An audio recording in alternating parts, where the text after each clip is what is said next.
Hey, it's Conrad Thompson. Thanks for checking out the podcast here on YouTube. Be sure to hit the subscribe button and the notifications bell. You'll get a notice anytime we upload some new content. And when I'm not asking Bruce, hey, how big was Batista's? Well, you know. One of the things I like to do is help people save money. And if you're watching this video right now and you're in a 30-year loan, man, you're overpaying your single biggest bill and you may not even realize it. I want you to do a little experiment for me. Take your calculator out, multiply your monthly house payment by 360 payments. That's how many payments there are in a 30-year loan. That big scary number, that's your total of payments. You're looking at that number? You know you can do better. Keep more of your own money right now and go to savewithconrad.com. Or maybe you've got credit card debt. Man, it's not a matter of if I can save you money with that. Your average interest rate on a credit card is more than 20%. And by the way, all the interest you pay on those credit cards, it's not tax deductible. Whereas the mortgage interest, well, that is tax deductible. So if you owe this debt, it's up to you how to pay it back. Doesn't it make sense to get the cheapest rate possible and the greatest tax deduction possible? Find out how much money you can save right now for free at savewithconrad.com. You don't need perfect credit. Even scores in the 500s can be approved, and it's no cost out of pocket. But maybe best of all, we're licensed in more than 40 states. We can help more families than ever before. But how much can we save you? Find out right now for free with a quick quote from savewithconrad.com.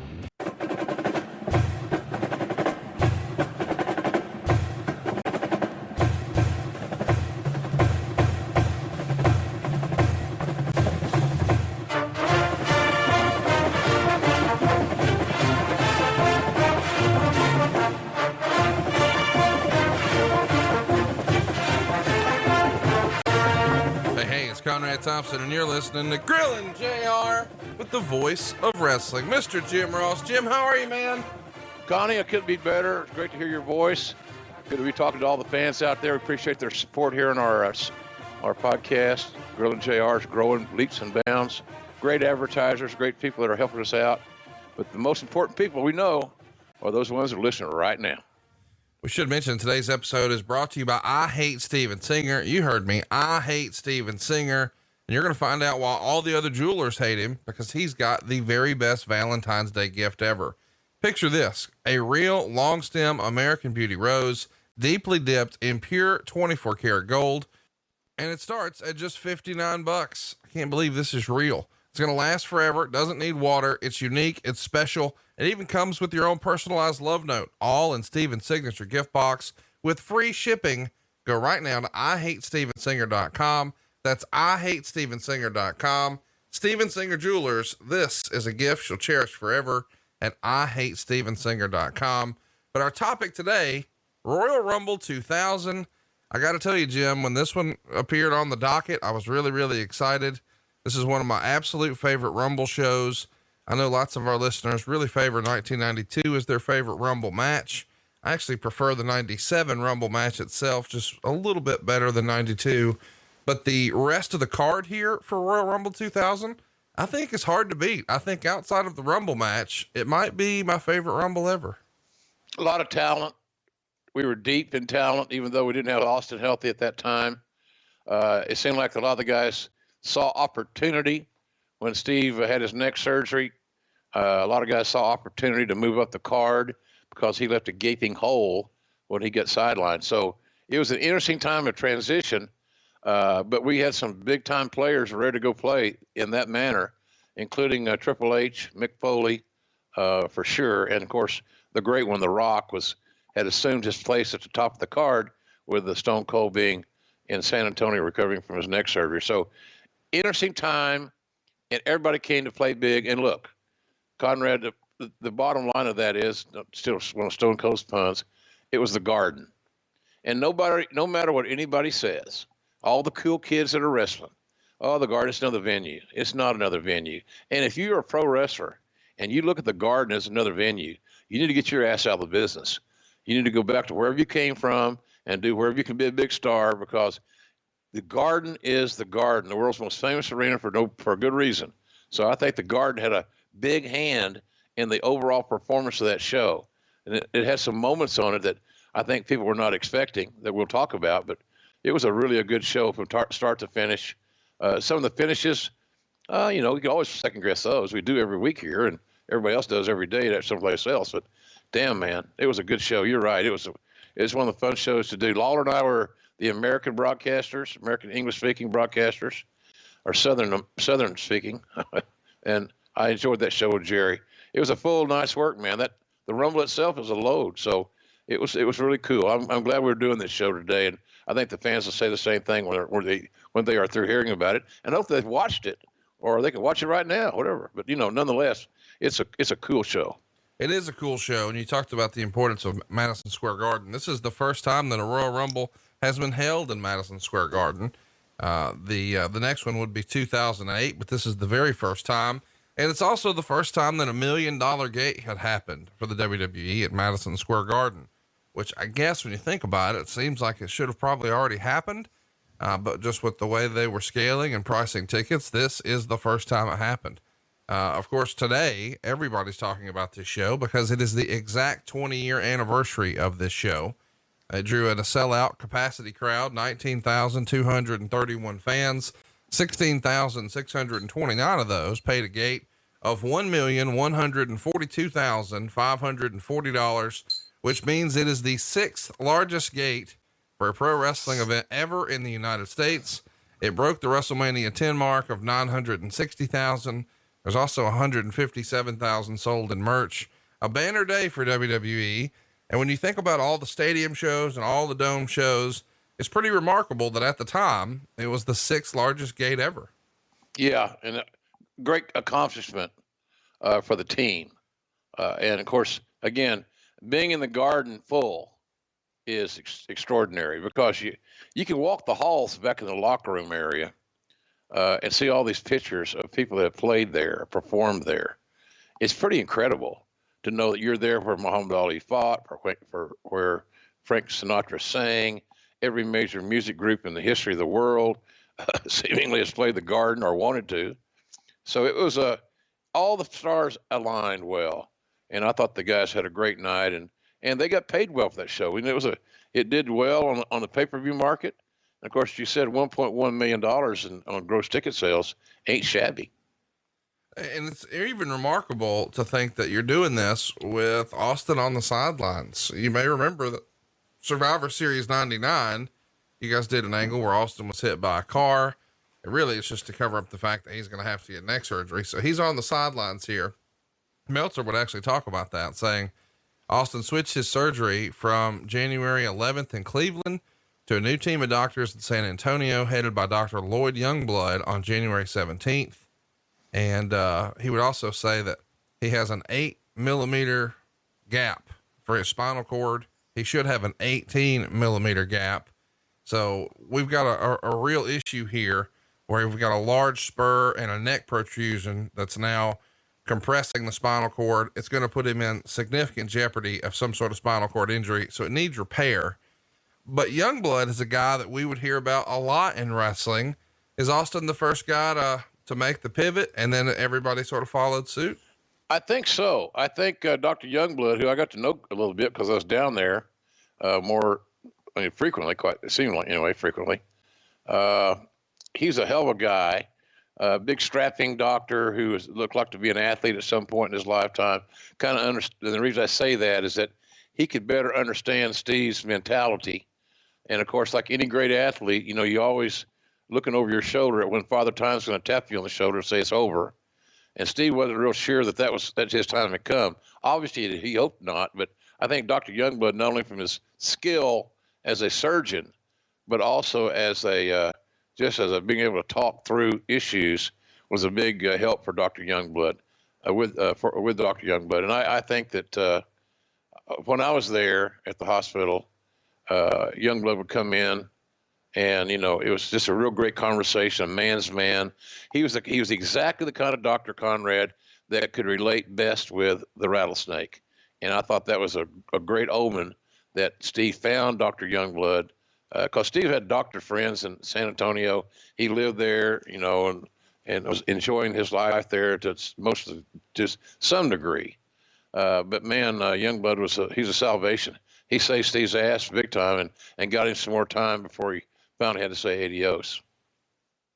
Let's talk a little bit about the other big top star in the company, The Rock. He had a little bit of controversy in January here. with the Opie and Anthony radio show on January 6th.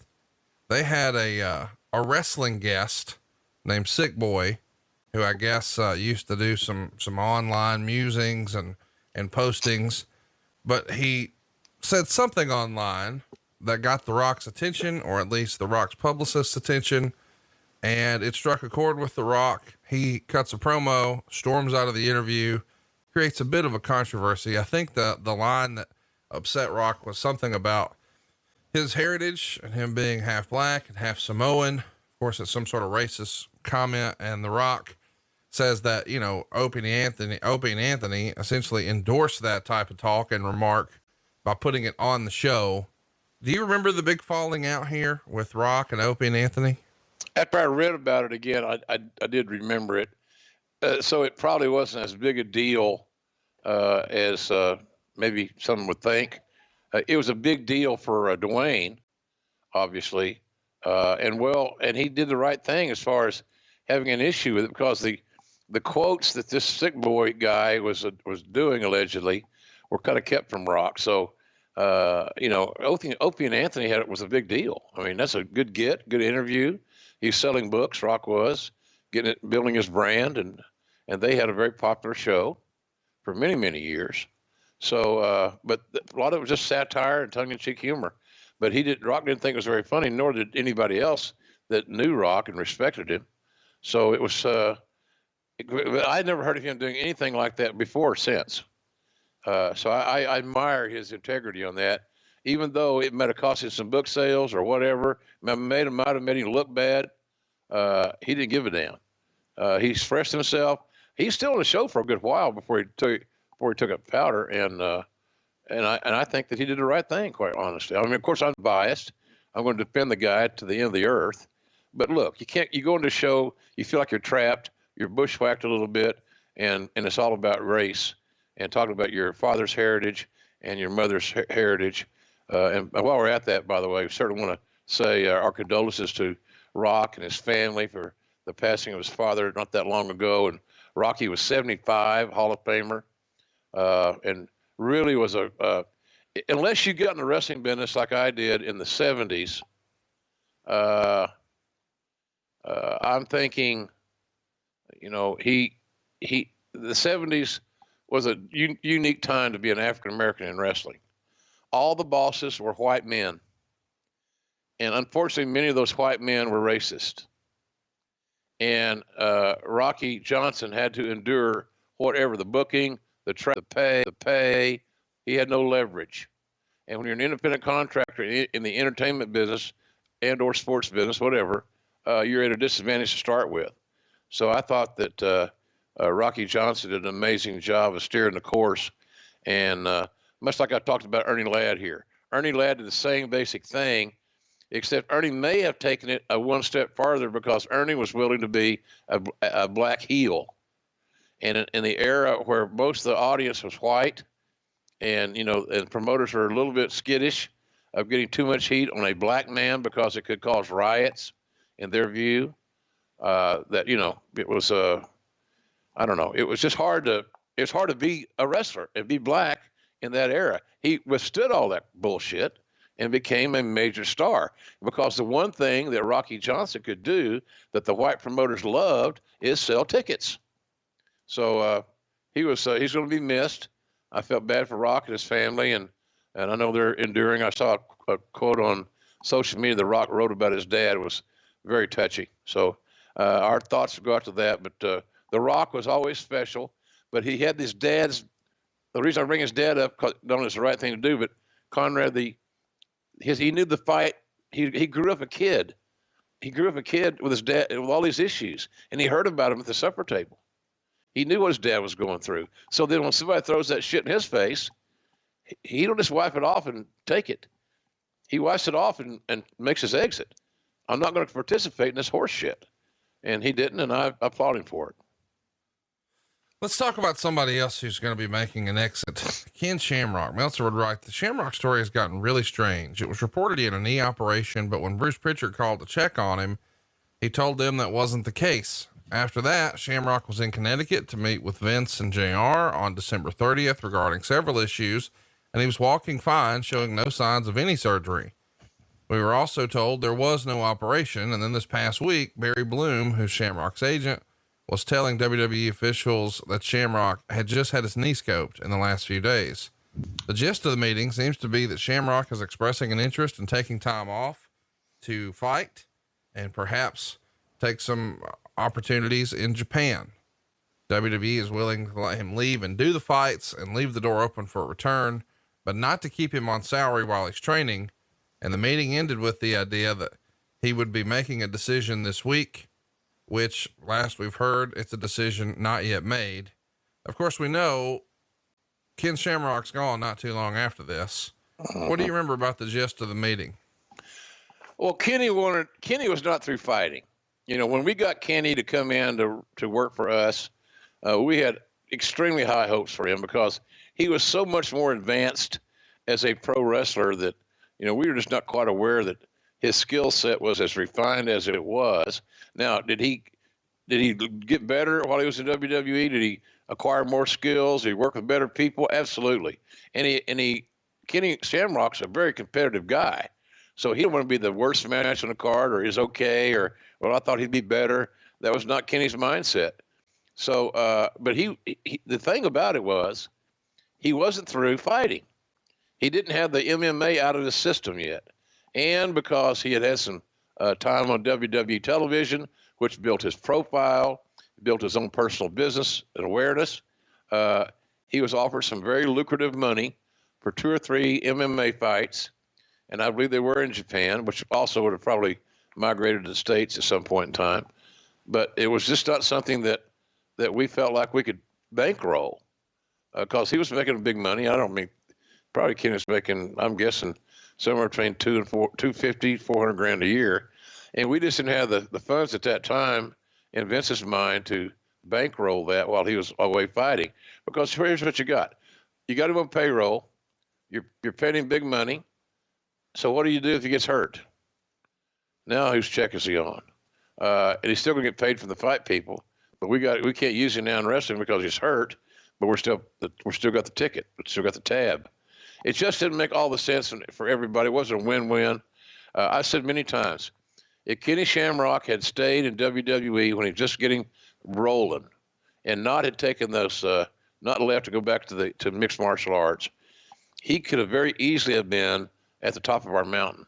I've always believed that Kenny Shamrock had the ability and the mindset and the look and the believability to be a top star, but he didn't get the MMA out of his system. And you can't, Conrad, you can't curtail that. It's in his blood. So, we always let the door open, but for whatever reason, Kenny's kind of entrepreneurial spirit, free spirit as well. It just never did work out that we came back around together, even though we had talks with him ongoing at different times. It just didn't work out. Just the numbers, the timing, and it never seemed like to me, and I might be wrong too. I've been wrong a lot. That until he got the MMA out of his system, he would never be a full-time guy as far as his passion and his dedication was concerned, because he would be serving more than one master. And damn boy, it's hard to serve multiple masters when you're in the WWE. You got one master, one company, and you got to hang with that. And sometimes that's very challenging.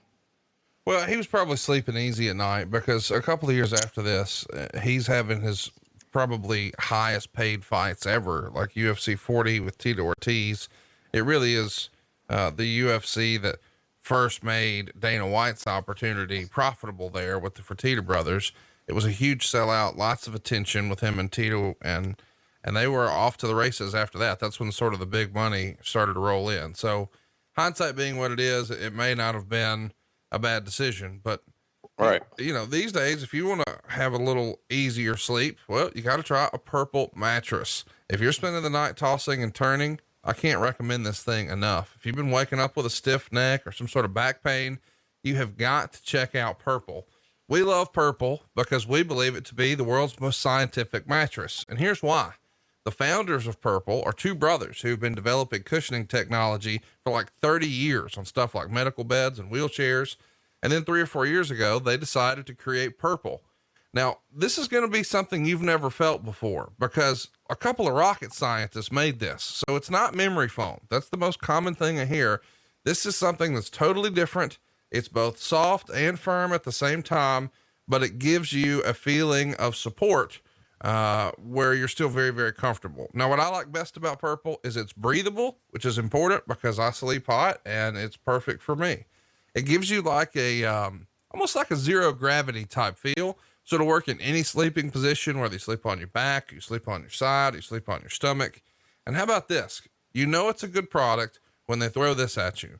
100 night risk-free trial. If you're not fully satisfied, you can return your mattress for a full refund. They're also backed by a 10-year warranty. They offer free shipping and returns, but you're not going to return it. They even do a free in-home setup. They'll even take out your old mattress. You're going to love Purple. And right now our listeners can get a free Purple pillow with the purchase of a mattress. And that's in addition to the great gifts they're offering site-wide.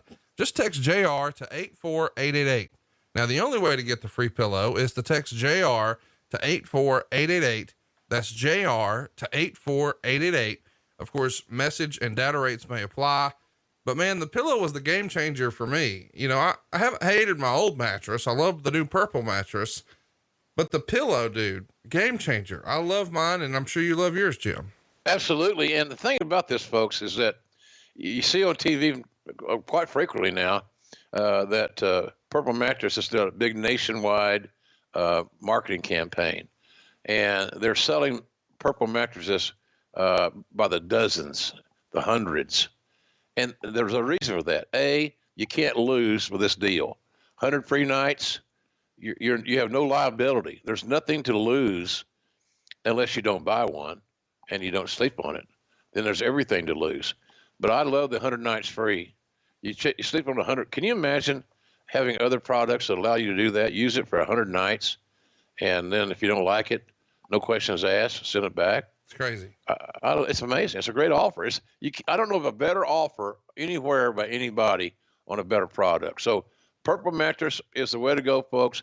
Do not discount how important a good night's sleep really is for you and your significant other. It is imperative. And the way you accomplish all those things risk-free is Purple Mattress. I can't recommend it any higher. Check it out. Text JR to 84888. Let's keep it moving here, and let's talk about something you said on Wrestling Observer Live. Meltzer would report that you were looking at putting Amy Dumas, Miss Congeniality, and ECW, and Poppy Chulo together, and they may be introduced in the next 4 to 6 weeks. And allegedly, you also said that Sick Boy in WCW was brought in for an evaluation this coming week, and there were plans to bring him in shortly, but he may do some work, sort of get him ready. And JR also is particularly high on Steve Bradley and Barry Buchanan as far as developmental wrestlers, and he expects D'Lo Brown to sign a new contract, and says that Tazz's debut isn't definite, as they don't yet have a firm grasp on how they want to present his debut. So we know that we're going to see Tazz debut here, but there's lots of other names on here that I don't know when we'll talk about again. Let's start with Barry Buchanan. We know that he's going to come in and have a few different roles within the WWF. He's got a lot of size, a Southern guy. And then for whatever reason, it didn't click. Why do you think that is? Sometimes guys just don't, no matter how hard they try, no matter how hard everybody in the equation tries, Barry just did not connect with the audience at that point in time. We never brought a better human being, reliable, trustworthy, a great addition to any locker room than Barry Buchanan, Bull Buchanan, wherever you want to, he went through a lot of incarnations. Always willing to try something, So it's just, sometimes people just don't click and connect. And maybe that's part of the promotion's fault by not finding something that was more click worthy, perhaps you might say. But he was a good guy. Steve Bradley was a very solid, fundamentally sound, had some charisma. What a giant of a guy. Barry Buchanan had the size that the WWE always coveted. But just connecting with the audience is what you never know until you get there. But as far as the build up, the locker room, the training, physical conditioning, skill levels. Both those guys, Bradley and Buchanan, had it. And so did D'Lo. D'Lo had a lot of charisma. And, D'Lo getting into the Nation of Domination eventually was a pretty good deal for him. He got some notoriety, got some exposure. But D'Lo was kind of underrated in a lot of ways. And so we had good young guys. All those guys I mentioned are athletic. They're all physically tough. They're all reliable. Everything you wanted. But then you get to the final, you get to the last dance of the night, and maybe they just don't have the rhythm to connect to the music that you're hearing. One of those situations. But all those guys are solid human beings, man, and they were exactly what we were looking for at that point in time. Let's talk about, you're going to bring in Amy, and of course we know she's going to go on to be Lita. Mm-hmm. But originally, when we first see her as a fan, she's paired with Papi Chulo. Of course, we know she's going to go on to be with the Hardy Boyz and then quite the single star on her own. And she was, often linked with Edge. Really a bona fide Hall of Famer, but we didn't know that when we first see her. What was it about her that stood out in ECW that maybe got you guys' attention? Her look, her athleticism, hurricanranas,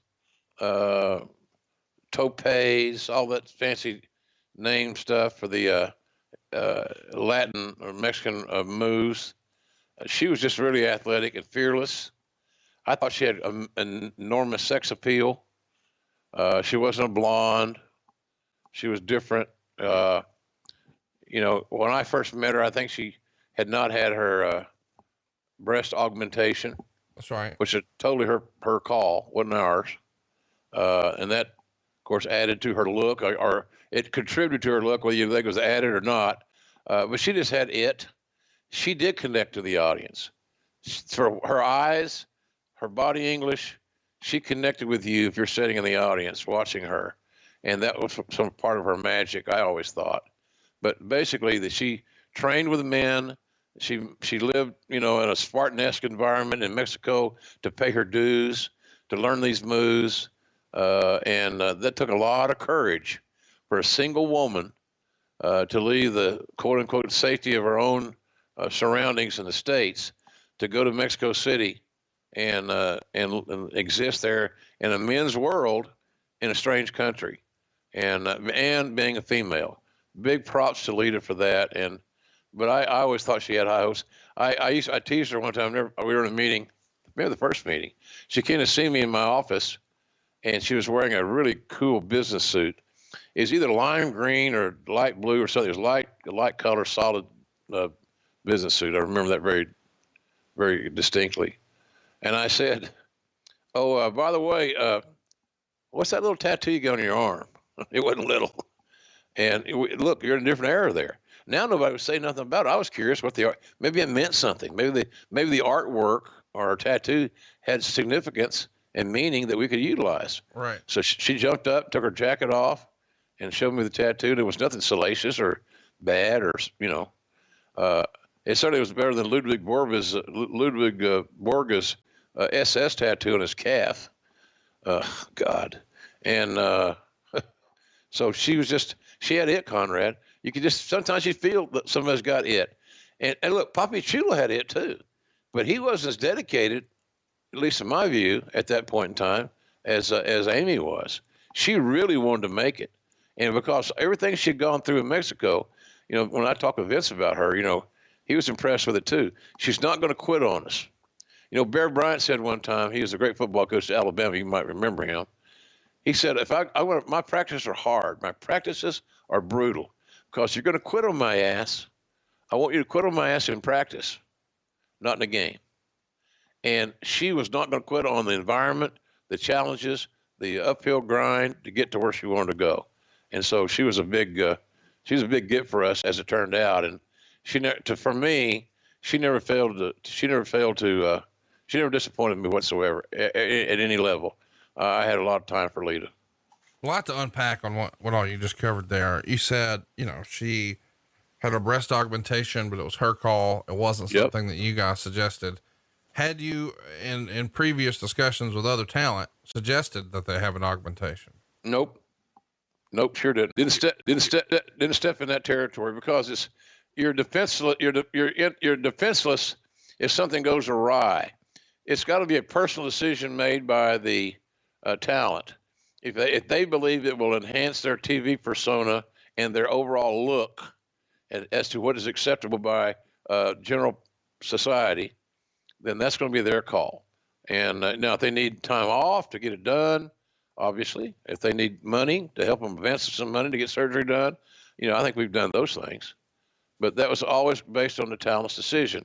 And it makes people roll their eyes at this one, but it just wasn't my place to tell you to get a boo job, and then something go wrong, and you did it because you felt like you were compelled to because your boss said to, and now you get issues.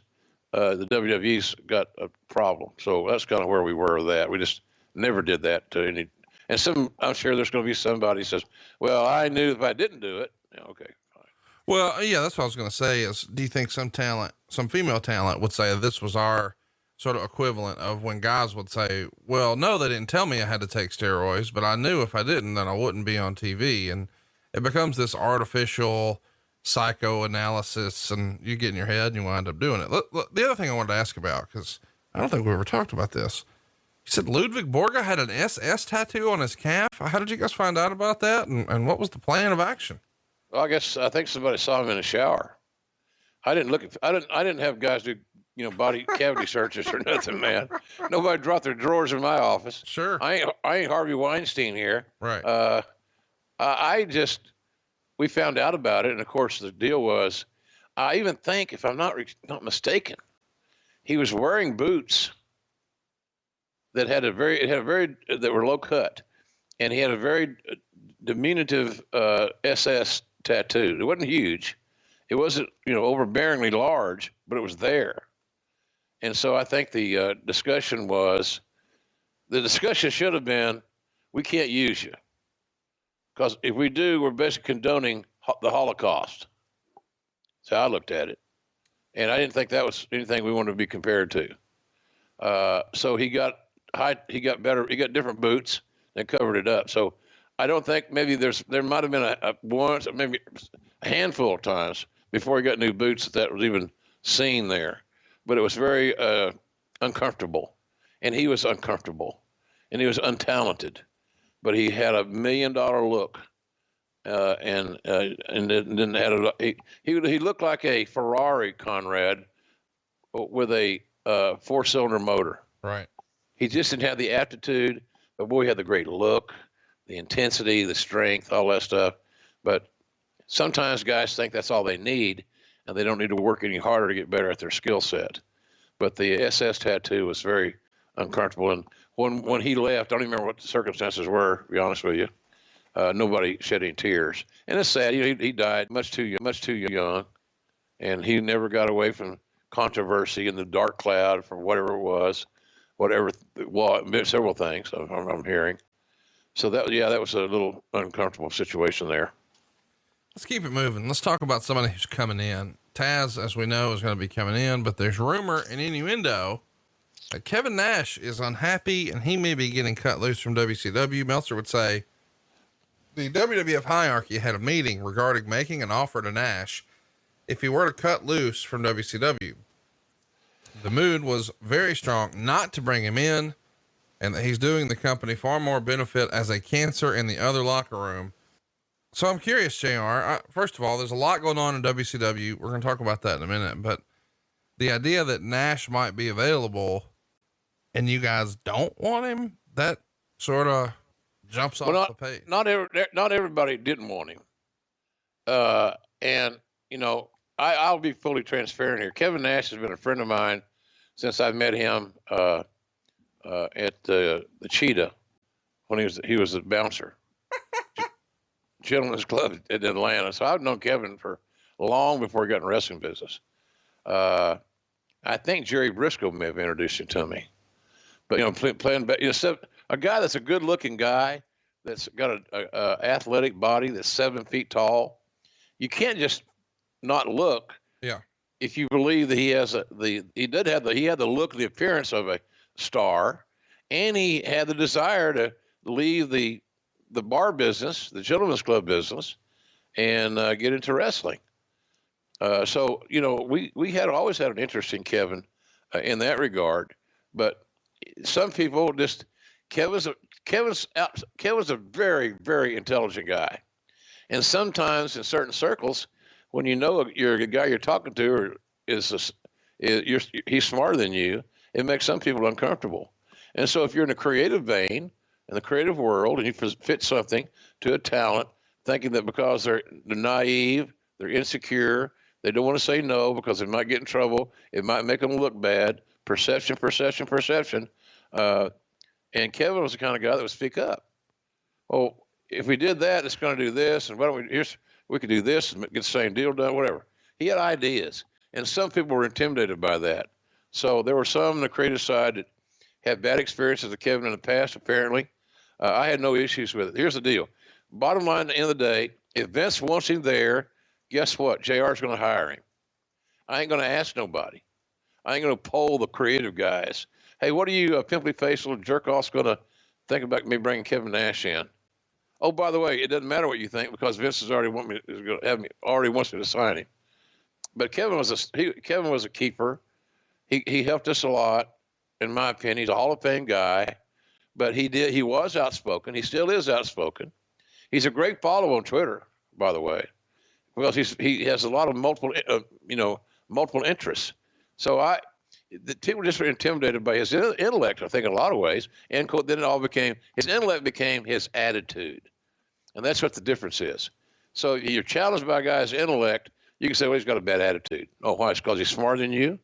And that basically was it. So Kevin was a controversial figure at that time, and a lot of people had bad memories.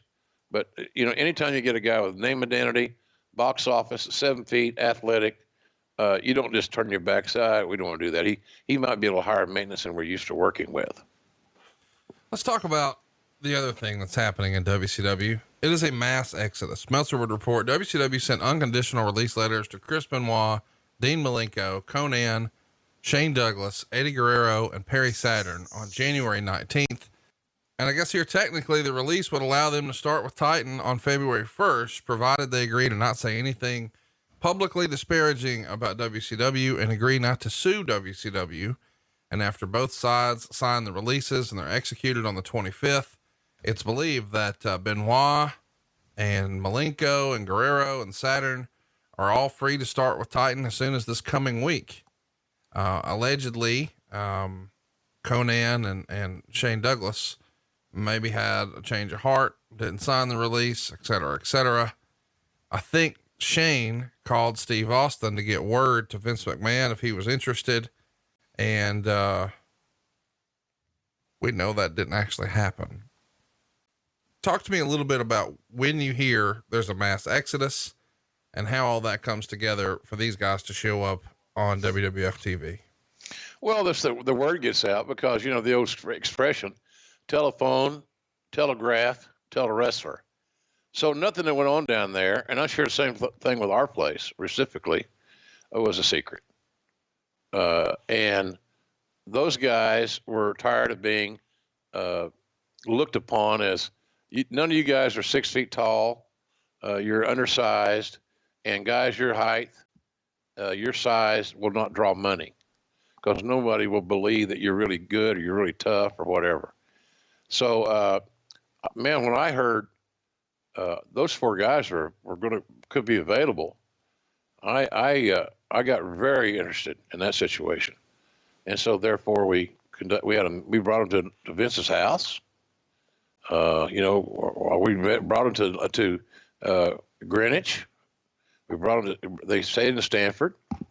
But look, I was a major fan of all those guys for different reasons. Saturn was the irreverent one, and the most, unique cat probably of the group. Dean Malenko could wrestle and have a great match with anybody alive. He's a great coach now for AEW, and he had all that was just the knowledge, the whole thing.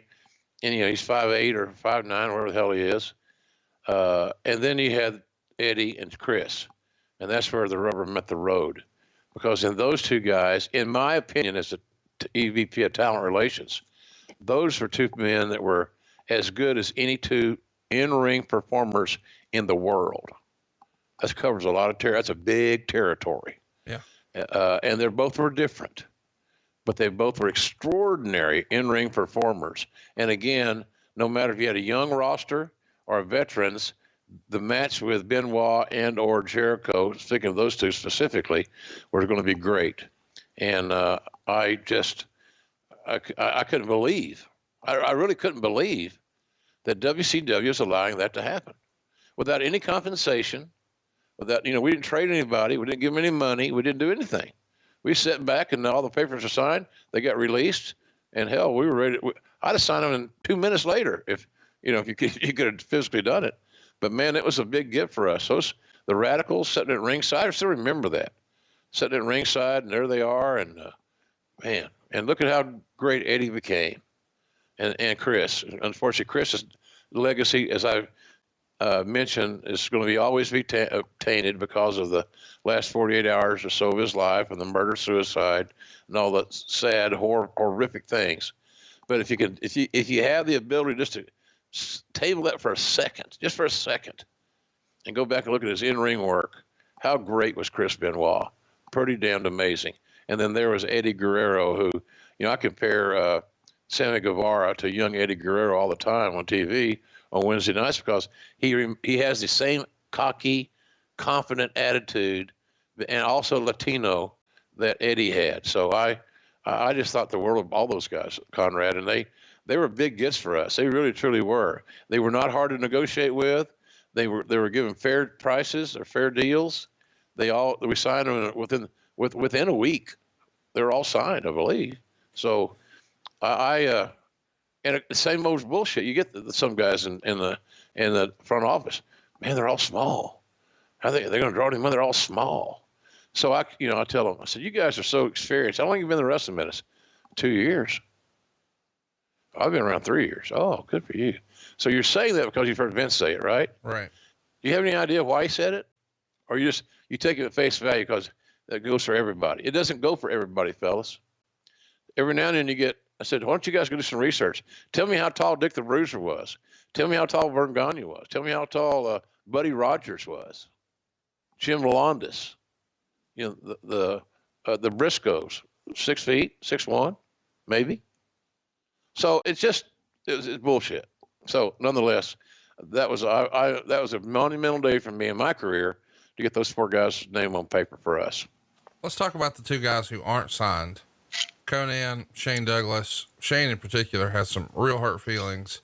He supposedly, he's with all these guys on the WCW faction, the Revolution, and they had all sort of made this pact that we're all going to go together. The rumor and innuendo was some of these guys who hadn't been to the company felt like maybe Shane had a little bit of stink on him and he may actually hurt their leverage and ability to get a deal if they really do try to stick together, to the point that they all make plans to go to Connecticut and don't tell Shane. And when Shane hears about it, he calls Malenko's cell phone. Malenko denies it and says, no, I'm at my brother's in Florida. But then he knows what hotel that the company would put talent up. So he calls the hotel, and sure enough, all 4 have reservations there. Even when he tries to press Malenko on it, Malenko still kayfabes him because Vince and JR allegedly had told him to keep it quiet. So ultimately Shane doesn't wind up coming in ever again for the company. And a lot of people want to know, hey, what's up with that? Everybody made some sort of comeback, whether it was the Ultimate Warrior or it was, Bret Hart. Anybody who left on bad terms still found a way to sort of mend those fences and get back. Shane Douglas feels like the exception to that. Why would that be? Well, I think he got bad advice from his lawyer. First of all, he didn't sign his release. And if he's still under contract, Conrad, I can't go talk to him officially about a deal. If you're unencumbered, as the other guys were, because their lawyer didn't give them that advice, so they became free agents, immediate free agents, and we grabbed them up. I believe, and at least this is what I would have done. I would have signed Shane Douglas in a heartbeat, but I can't do a damn thing until he's released, until he's free and clear to go.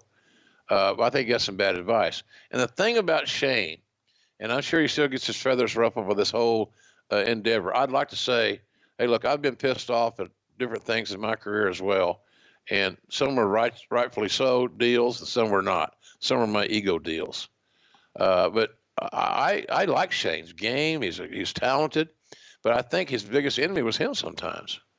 He's a very intelligent guy, and sometimes those intelligent guys go down a road that they don't need to be traveling, and they get too far down the road and they can't turn around. I think that's kind of what the situation here was. He was very outspoken about his negativity for WWE at various times. He didn't do himself any favors, but when the time to strike was when the other guys were getting their releases and coming in, and I fully believe that between their endorsement and mine, that Vince would wanted me to hire him. It just didn't work out. And it's unfortunate. He had a very lousy experience the first time as Dean Douglas, and that was bullshit. That was not his fault, but it was, he was not, he wasn't popular with the other kids, so to speak. But I feel badly about that situation, but, time goes on and you got to move on, and hopefully he's moved on with this situation. I've seen him a few places since then, obviously. Well, always cordial. He's a nice guy. He's from Jan's hometown of Pittsburgh. He's got that Pittsburgh wrestling background, the great Bruno Sammartino established for all those dudes, Dominic DiNucci and all those cats. So he's just, I don't know, man. It was a bad timing, and he got on the wrong side of the wrong people. Those people were not me. I can promise you that. What about Conan? Conan's the guy who these days, it feels like he has 42 jobs. He works with every pro wrestling promotion under the sun, except WWE. He had a brief little run there a long time prior to this, but never pops up again. Why do you think that is? I think his first run was considered less than successful. And sometimes when creative makes a miscue, they blame it on the talent. And I think Carlos, great friend of mine, was kind of subjected to that. Carlos has got a great mind. He's very, very intelligent. His father's a lawyer, and he's a great liaison. If you want to be diversified and you're going to increase your Latino populace in your company, it's hard to beat him as your guy to talk to talent and work out finishes and things of that nature. But that's a story there. I just think that his first deal, was the mass deal he had, I don't know, it didn't work. And so instead of just saying, well, it was an ill-fated idea, the talent did his job, we just didn't do ours. I never heard that discussion made in that regard. So, and WWE missed a good guy there. They missed a guy that could have been a real contributor. It feels weird that he's never even been back to work behind the scenes. I mean, you guys gave shit gimmicks to guys like Glenn Jacobs that, didn't get over, but he still had an opportunity to come back and try something different. And eventually it hit. And clearly that happened for Conan, in WCW, where he had a much different presentation than Max Moon or whatever silliness was tried with Titan. But behind the scenes, to your point, if he is this well-respected, great mind for the biz, it feels like, man, there would have been a spot for him somewhere. Do you think he just wasn't a WWE type guy? It just wasn't. Maybe polished. But that's the thing about it. Until you get to know the guy, you don't realize just how intelligent that he is. And I don't think anybody took the time to get to know Charles. I'll give him about 3 names here. His real name's Charles. Sure. I call him Carlos. He told me on the cruise last year, my friends call me Carlos, JR. I said, okay, Carlos. We bonded right there. I'm his friend now. He's my friend. And I am very proud of that friendship. But he has a lot to offer any company, because not so much in the ring anymore. Sure. But his mind. He's a play caller, and he can help call good plays and help make stars better, all stars. But certainly he can communicate best with many of the young Latino stars, because many of them grew up idolizing him. That's like these kids at Adam Cole, those guys at NXT. Those guys talk about how great it is to have Shawn Michaels around. Guess why? He's a great teacher, and they grew up idolizing him. Right. So he doesn't have to convince them that what he's telling them is the right thing to do. They know it's the right thing to do because they've seen him do it and execute it and be successful. So the same thing holds true for Conan and his his luchador friends. So yeah, good guy, man. And like you said a while ago, he does seem like he's got about 100 jobs. He doesn't lack for work. No, I mean, that's the thing. He's working with literally every promotion but WWE in some capacity. Let's talk about Sable. Wade Keller would report that Playboy has settled its lawsuit brought by the WWF over the use of the name Sable in promoting Rena Miro's second photo spread. Playboy was said to have made an undisclosed cash payment to the WWF and will provide some free advertising and royalties from future sales of the issue. And in September, a federal judge ruled that the magazine was wrong to use the WWF trademark moniker Sable in promoting the issue after Miro was no longer associated with the WWF. What do you remember about this? This is another weird deal where, Sable's out of here, but we're still dealing with it. Oh, big old pissing contest. Probably was a lack of communication. Could have probably solved all those issues without having to have a lawsuit and have legal fees and bad publicity, if you want to perceive it to be that way. At WWE, we were right all along in that deal. There was I think Playboy just thought that they didn't do their due diligence. They thought that because one of their former stars is on the cover of Playboy, that was going to be good for our business. And it may have been right on that deal. It's just the fact that simply legally, they didn't have the right to utilize the trademark owned by WWE. Arena did not own Sable. WWE owned Sable. So if you're going to use our character name, you need to pay us something. And so they worked it out. And I think that settlement was done pretty damn quick. I don't think Playboy, they realized the error of their ways. But here's the other thing about that. She sold, it's like that lady in that commercial. My she had burnt down, Sheila.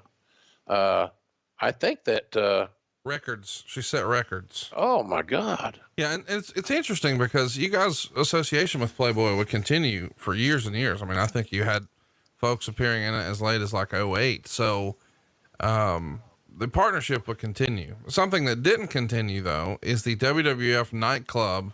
We should mention that it opened around this same time, and Wade would report that, the festivity started at 6:30 on a Wednesday, and the entrance to the party was by invitation only, but it included all of the company employees and their families and sponsors and their families. And of course the local media and celebrities. And there's lots of, traffic siphoned off, where people can sort of gather around the area where they're not invited. They just want to sort of be around. There's an open bar and catered food, and it's a who's who. Of course, the McMahon family's there, and you're there, and Jericho's there, and Angle's there. What do you remember about this, this big idea that ultimately we know wound up not being a successful one? The sad part about the idea was that it should have made money. I think it did make money for a little while. The general manager of the club, was caught embezzling a lot of money. Went to Rikers Island, had an extended stay there. So there were issues in management, which failed the situation. Great location. Hey, the location is still hanging and banging. It's just under another name.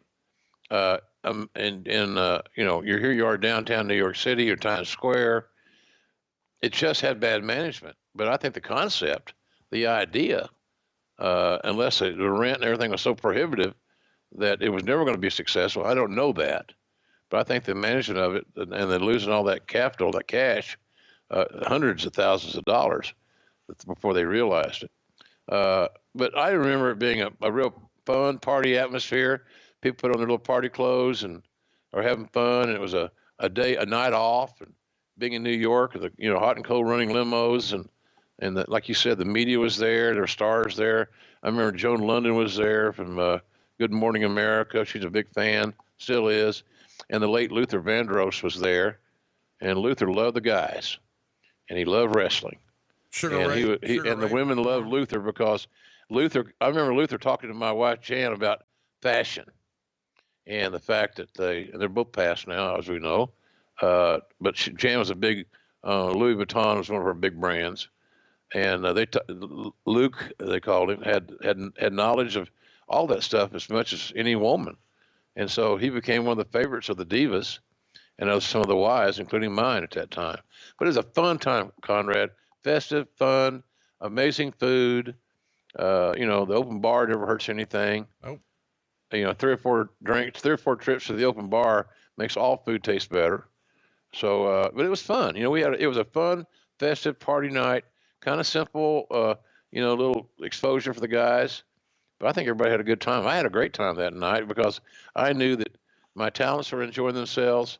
It looked like another nice investment for the company.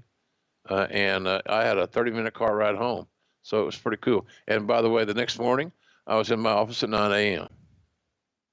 Hey, I do want to mention, you recently just celebrated a birthday, and we didn't spend a lot of time talking about that. So happy belated birthday, since you're a January baby. And that's probably a little weird having a birthday so close to Christmas. But if you're looking for a present that's going to really stand out, JR and I recommend paintyourlife.com. If you haven't heard about this, I'm excited to tell you about this one because this is something I believe in so well that I gave these for Christmas presents. I went to paintyourlife.com, and I'm going to give you our promo code in a minute, but the concept is you take a photo that is important to you. Could be a friend, could be a family member, a parent, a loved one. I did a couple of these. My mom has now fallen in love with her dog, and I had paintyourlife.com do an oil painting of her dog, and she loved it for Christmas. I mean, to the point that she was crying when she saw how great it was, and it came beautifully framed. It's just tremendous.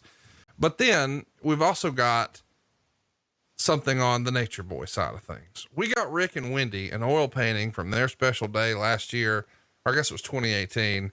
And now it's hung proudly in their home, and it is a once in a lifetime, a truly special, unique present. It's not a tie. It's not a pack of socks. It's not a bottle of perfume.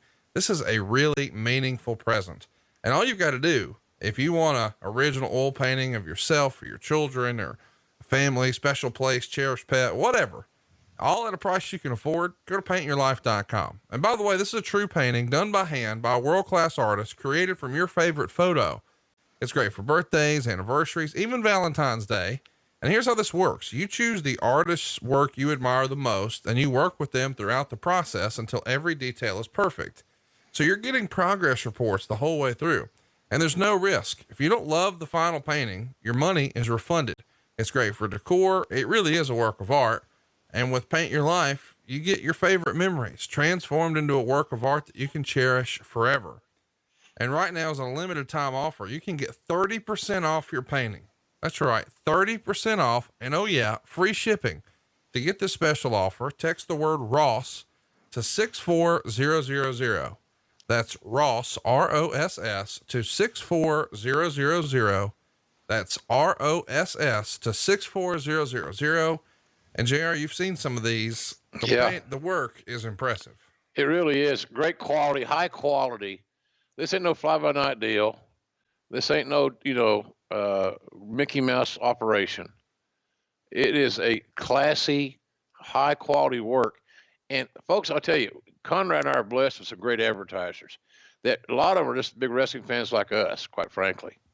But I don't know that we've ever had a more unique gift opportunity available than this. I just don't know that we have anything that comes close to it, because it's like taking a picture of an old picture of your grandparents when they were young, or your kids when they were little, your children when they were small, and maybe the first family picture or something. They're going to be able to paint you something that you will remember and cherish forever. And there's not going to be a duplicate present like this that you're going to receive, or you're going to be able to give somebody. Really, folks, it's heartwarming. And we've all got about a zillion pictures on our phone. And going on there, I could go in there right now and pick out, this would be a great gift here, this would be a great gift there. These are wonderful. So check it out, and I think you'll be very, very pleased. It's a heartwarming gift, and especially for older people. And for Valentine's Day coming up, you got Father's Day coming up, Mother's Day.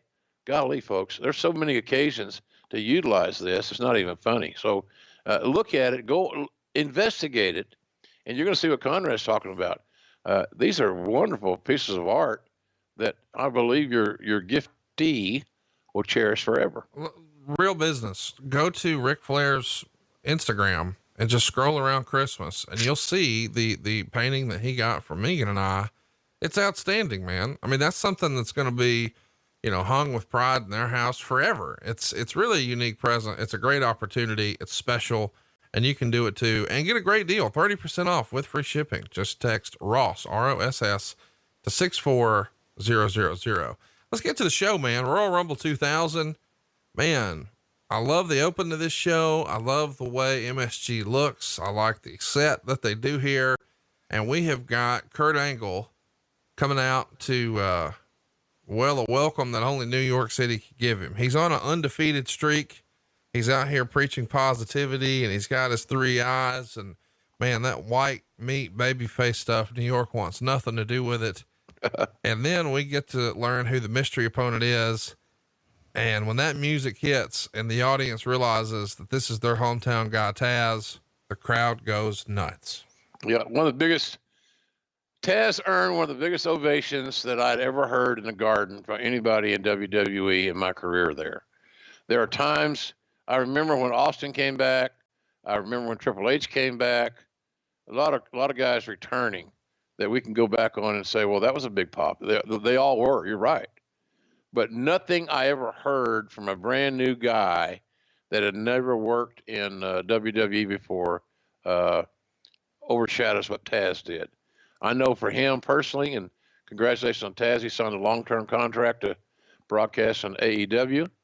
And of course we got renewed by TNT through 2023, which is great for me because I was always wondering what I was going to do when I got past 70.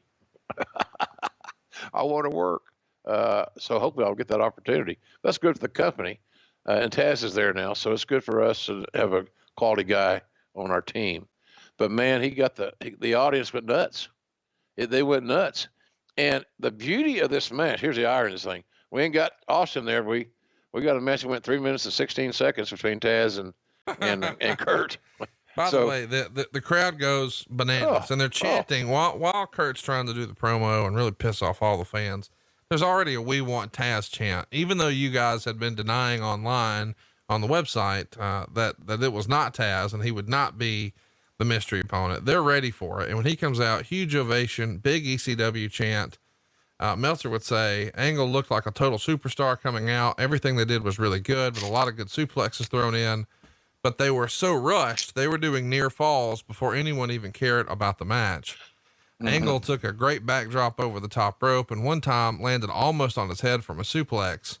And after the suplex on his head, Tazz delivered a head and arm suplex and a T-bone suplex before putting on the choke, and the ref stopped the match.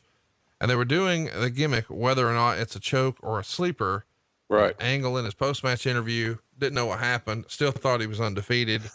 This has been talked about a lot. By the way, Meltzer gave the match 2 stars, but Tazz does not look back at this moment very fondly. He said that he felt like, when he hears the pop from the crowd, he thought, oh no, I'm screwed. And this is wrestlers getting in their own head because he thought this wasn't their creation. I'm over before they want me to be over. Oh God, this is not ideal. And that's, he might overthought that a little bit, Conrad, to be honest with you. Well, here's the other thing. You guys on commentary are debating as to whether or not his finisher is even legal.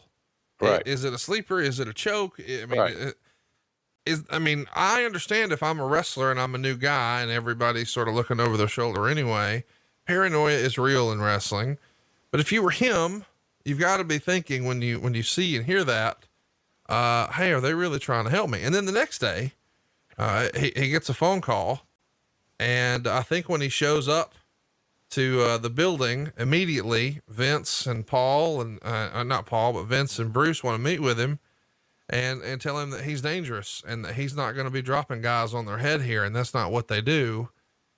And I think Tazz would say this was really just a miscommunication in the match where, Kurt was trying to help him out on the suplex and he jumped a little bit, and Tazz didn't want guys to do that. He wanted to just muscle him up himself and he could do it and felt like he had better control when he was in total control. So he sits him down and starts to move over again. Even though the reaction from the fans are there, Tazz looks back at this and thinks, man, I was fucked from day one. What's your reaction to that? Well, I think it's over. He had a little overreaction there when he heard the crowd pop. There's no way, as a talent or someone that's involved in talent management, that I'm going to look at a great pop like that as a negative. I think he overreacted there, in my opinion. I do remember there were moments in the match, and look, Tazz didn't do those moves, the suplexes, a cappella. Kurt was taking them. Kurt was a little bit daredevilish. It takes two to tango in these scenarios, but there's no doubt that there was some release type suplexes, some things going on that we had not had a lot of in WWE, and the reason for that was because they're not totally safe. And you got to have a guy that knows how to take the bumps, that is prepared for it. There were moments in that 3-minute and 16-second match that somebody could perceive that Kurt was just going along to try to help Tazz, but he was acquiescing to unsafe moves. And you can't throw guys on their head. You can't. And so I don't know if that's anybody's fault. It could be nerves. It could be not as bad as people thought. But look, Tazz was a difference maker. I remember, I can see in my mind as we speak right this very minute that my secretary handed me a note from a phone message from Peter Cernicchia. So the first thing I say, who the fuck is Peter Cernicchia? Well, he said you'd know who he was. He's one of the boys. So hell, I didn't have any idea who Peter Cernicchia was. I know his real name. I certainly knew who Tazz was, but I didn't know what Tazz's real name. So I did some investigative work, and that's Tazz. And Tazz is very leery. Tazz is still, he gets unsettled too damn easy. I kid him about it. So that was the deal. He just, I think he was a little bit paranoid. He still is paranoid in a lot of ways. He shouldn't be. He should be sure of himself. He's got great ability, but I think that whole thing was kind of blown out of proportion. And I don't know how comfortable he was once he got with us. And then I can tell you that not too long after that, he tore his pec. I think, or tricep. He tore something, and he was concerned. I remember Bruce and I talking to him. I said, "Look, we're not going to turn you loose. We're going to pay for your surgery. We're going to pay your weekly until while you're healing, and then we'll hope to get you back to work." And that was the bottom line of that deal. We weren't going to screw you around. We're not going to screw you around, and we didn't. But he had never been in an environment like that. He felt totally that he was going to be protected and taken care of.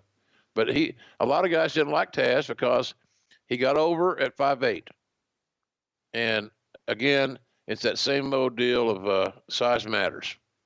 And if you're 6'3" or 4, you're going to endorse that all you can because you want Vince to not change his philosophy.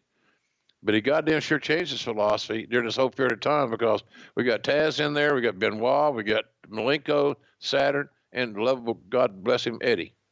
And none of them were 6 feet tall. So a lot of things happened that was going against the grain of some of the power brokers behind the scenes, and certainly some of the creative guys that heard Vince say over and over, he's too short. He's too short. And you got to be bigger. We got to be bigger. You got to be able to project. And so they bought it. And so a lot of those guys were always on the other side of the short guys I was recruiting. All right, Jim, let's run a timeout right now. I got a question for our listeners here. You getting about 8 hours of sleep a night? Check. You trying to eat a quality plant-based diet? Check. You exercising 4 or more times a week? If you think you're doing basically everything right to ensure you have a long life, isn't it time you're financially rewarded for your commitment to living a healthy lifestyle?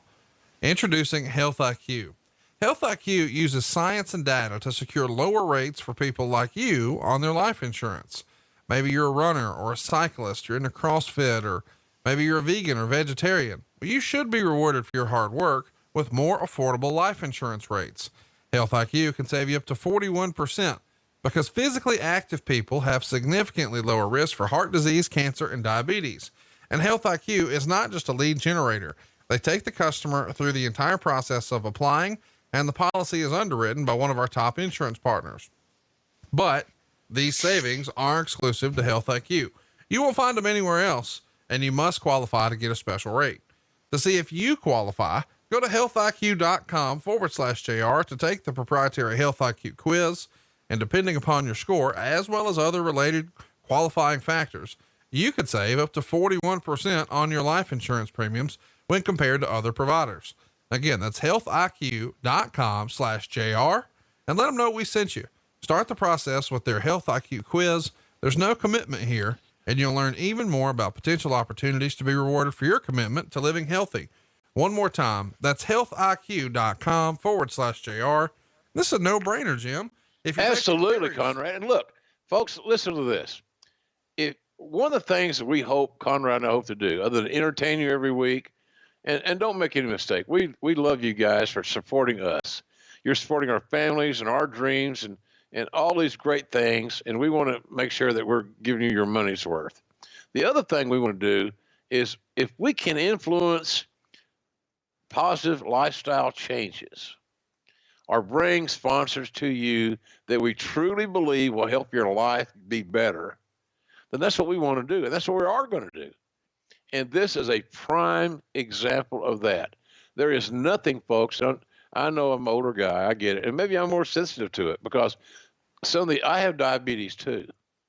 I have a history of heart issues. So am I going to pay attention to my heart, my health overall? You damn right I am. You damn right I am. And this is a gateway to learning more about our health, how we live a longer, healthier life. And why in the world would you not want to do that? So here's the deal. It's worth at least checking out. Whether you buy or you don't buy, that's your call. I say buy. But if nothing else, check out this and see for yourself what we're talking about. Your health is your greatest gift. There's no doubt about it. You can't take care of your family. You can't take care of your girlfriend, your boyfriend, your kids, or anybody else if you're in bad health, right? So make that a high priority. And this is the way, I think, to do that. And Conrad agrees. You take care of your family too, man, and everybody wants to make sure they've got life insurance. And if you're not on the life insurance game, you should be. It's the responsible thing to do, especially if you're the provider in your family. But saving 41% along the way, no brainer. Check it out. healthiq.com/JR. We should mention this is a pretty important moment in Tazz's wrestling career. It's on a WWE DVD somewhere where he says something like when he broke into wrestling, he had 3 goals, 1 to make a living in wrestling, 2 to hold any championship belt, and 3 to wrestle in the Garden. And this sort of, finish his last goal. And he sort of overcometh that on his ride to the building. And he talked about that on, I think it was the Rise and Fall of ECW, where he talks about calling Paul Heyman, where things didn't exactly go as planned. He hadn't been on the best terms with Paul on the exit, but he handled his business, and now he's overcome with emotion and wants to call and talk to him on the way in. And he's about to wrestle an Olympic gold medalist and hand that gold medalist his first defeat in the Garden. And you're debuting at the first $1 million gate in the history of WWE in Madison Square Garden. Big moment. So go back and watch this. This is a really special moment in wrestling history. But the next match, man, it's another barn burner. And this is worth the price of admission here. It's the Hardy Boyz and the Dudleys. They're doing a double tables match. The rule here is you've got to put both members through a table. And again, we're not getting a lot of time, but we're making the most of our time. 10 minutes, 18 seconds. Meltzer gives it 3 1/4 stars. I absolutely love it. The big spot here, of course, is, we've got Bubba taking the Nestea plunge backwards off the balcony through a bunch of tables. We've also seen, Jeff Hardy do the big dive off the top. Just really a remarkable match. And this crowd is ready for it. They're hot, and the crowd really adds a lot to this match. I loved it. Watching it back was a real treat. All 4 of those guys have the ability, and still do in a large sense, in my view, to connect with the audience. They know their role. They knew what their position on the team they were playing. They got it. And I hope Jeff gets back on track, but getting back in the wrestling business full time is not good for his health. He should pass. That's just good old JR's advice. It ain't your obligation to get back on the front line if it's not doing yourself any favors. Matt Hardy's one of the great minds in wrestling, in my view. I think Matt Hardy could help a lot of people, and he should be able to help a lot of people. You know, these two kids, I signed them, the Hardy Boyz, and you know, one of the neat stories they told me that they were raised by a single father who was a rural mail carrier, and that they made their own wrestling gear off an old sewing machine that I guess their mom might have had at one time. They made their own gear, teenagers. And they weren't big muscle guys, which we all remember, but god dang, they had great passion and they had amazing courage. So they were special. And Matt's really special now, and I'd love to work with Matt again someday. And hopefully I will. But Bubba, you know, you hear Bubba's great work on Busted Open with Dave LaGreca and all those cats. Bubba's got a great mind. And between Bubba and Matt, not discounting the other two guys, but between Bubba and Matt, you had two, what I believe could be great bookers, calling the shots of their match. And they made those matches extraordinary. So you're right, Conrad. Meltzer gives it a 3 stars and a quarter. I might venture to say he might have been a little low on that. Yep, I would agree. Really a special match. Go out of your way to see this one. It's just fantastic. And these guys, are hitting on all cylinders here. Next up is something interesting that we could probably not ever see again. It's a Miss Royal Rumble bikini contest. And it was pretty strongly promoted leading into this that there were going to be judges, including Edge and Freddie Blassie. It turns out that there's no Edge, no mention of him whatsoever. Instead, the judges wind up being Freddie Blassie, Sergeant Slaughter, Tony Gurria, Fabulous Moolah, Johnny V, and Andy Richter from the Conan O'Brien show. Ivory comes out. Terry's here. Jacqueline is doing her thing. BB, who a lot of people may have forgotten. You'll be reminded when you see her. She's great. Luna's here. Cat's here. And Meltzer's pretty critical. He says Ivory came out looking like a mid-30s woman bodybuilder with implants, which is basically what she is. Terry came out. And is that so bad? No. Is that bad? No. Did they mean that to be a knock or just an overall observation? Because Ivory she did so much good stuff for us. It's amazing. She took, she was an experienced, skilled worker, just like Jackie Moore. And they took their time and their patience to make a lot of these young divas passable in the ring. So Ivory was what a MVP she was, as was Jackie. But when I read that, about that deal and how he described that, I said, well, is that wrong? Come on. He would also write, Terry came out in a very skimpy one piece. Jacqueline did a total stripper routine. BB didn't get the pop you'd think. Luna refused to disrobe and appeared to be very unhappy about even being a part of this, which I'm presuming is probably more storyline than anything. Kat, who was the only one in the group who had a body that didn't look like it was created by science, came out wearing a bikini made out of air bubbles that you would mail things in. That was Lawler's idea, by the way.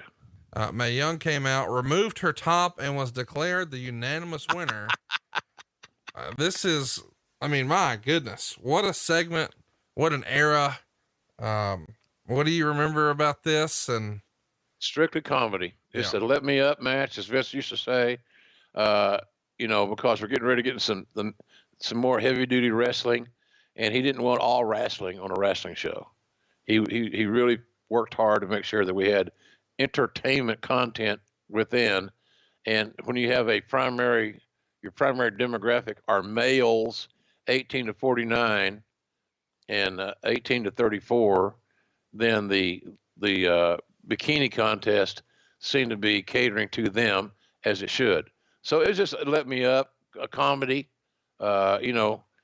just see what everybody's wearing, and was kind of cool. And of course, the star of the show was Mae Young, and why not? We should mention that if you'd like a bikini contest at your house, you need to hear about Steven Singer. I hate Steven Singer. You heard me. I hate Steven Singer. There's this guy in Philly you've probably been hearing about. Maybe you've been to Philly, you've seen the billboards or heard him on local radio. I hate Steven Singer. What does that mean? Well, Steven Singer is the most hated jeweler in America, but why?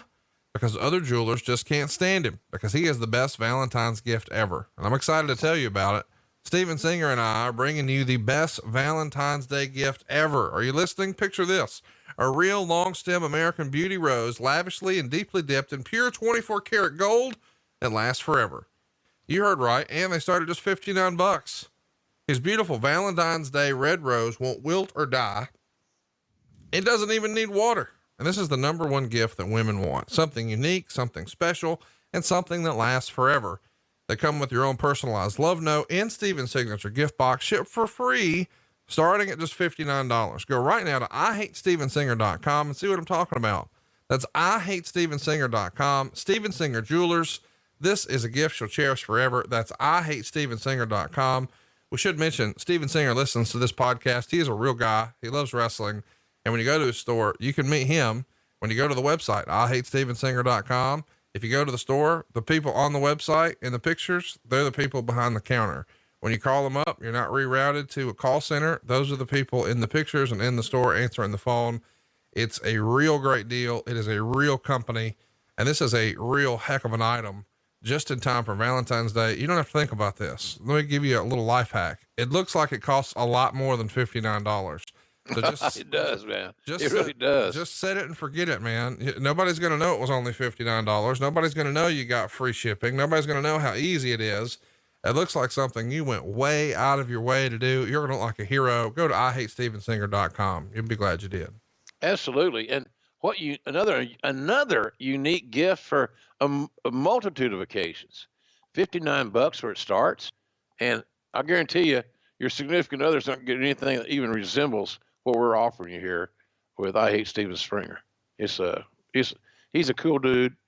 How serious do you think he takes himself with his, the name of his podcast, the name of his website?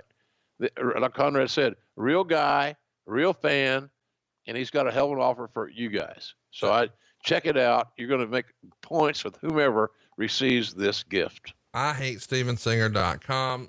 I do not hate this next match though, because it's just weird. It's Chris Jericho in a 3-way with Chyna and Bob Holly. And this is a wrestling match, not a porn. Meltzer would say, can you imagine what kind of a physique Holly would have if he actually took steroids?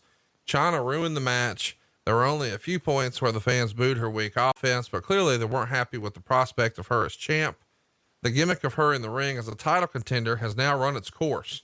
The finish made me think they realized it, but after the Rumble, you can see Jericho still going to be married to her with the way they're booking. Married might actually be the apropos word. Jericho had the walls on Holly, and Chyna made the save with a weak clothesline, and the crowd booed heavily. Chyna then used a pedigree on Holly, but he kicked out. Jericho does a crossbody off the top while Chyna was on Holly's shoulders, but she kicks out, and then Chyna superplexed Holly off the top, and after a few near falls, Chyna gets the Boston Crab on Holly, and the crowd is booing heavily. Jericho does the run in, breaks it up, and gives a facebuster and Cubrata for the pin. Even though Jericho did the coolest moves in the ring, Holly is actually the best worker of this trio. Star and a quarter. Leading into this, Chyna and Jericho had been together for months. I mean, back at even Survivor Series, when Chyna was the Intercontinental Champ, she beats Jericho. She loses the title to him the following month at Armageddon. They're facing off on the last SmackDown of the year where they're both pinning each other. And as a result, they become co-champions. They briefly team up for a little bit. And I don't know, Meltzer didn't love it. And certainly the fans in the crowd didn't love it that night. Do you think this was just a failed experiment? Chyna in here with the men? Experiment. I don't know. I didn't love it either. I thought it was, I don't like, this is going to piss some people off, but don't. And so you can be pissed off, you choose. I'm at JRSBBQ. So tweet away. I know I don't have a problem with it because your opinion is just as viable as mine. My opinion is I'm not a fan of intergender wrestling. Well, he didn't like Tessa Blanchard. No, I love Tessa Blanchard. I'd known Tessa Blanchard since she was a little girl. I'm great friends with her father. I was great friends with her grandfather, Joe Blanchard. So I got a lot of respect for the Blanchard family. This has nothing to do with Tessa per se. It has to do with the booking of intergender matches.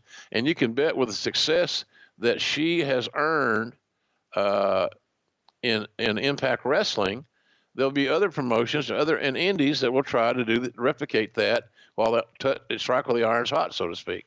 I'm just not. I think it's unrealistic. I've had these talks. I had long talks, and some were very stern with Joni, who always took this shit personally. Well, you just don't want the women to get over it. No, that's stupid, Joni. Joni, that makes no sense. Why would I even want that? Look at it. What do I do for a living here? To get stars over. That's what we work on. I think it's a short-term deal. It's a hot shot booking, and it's an eye roller because it's really not that realistic.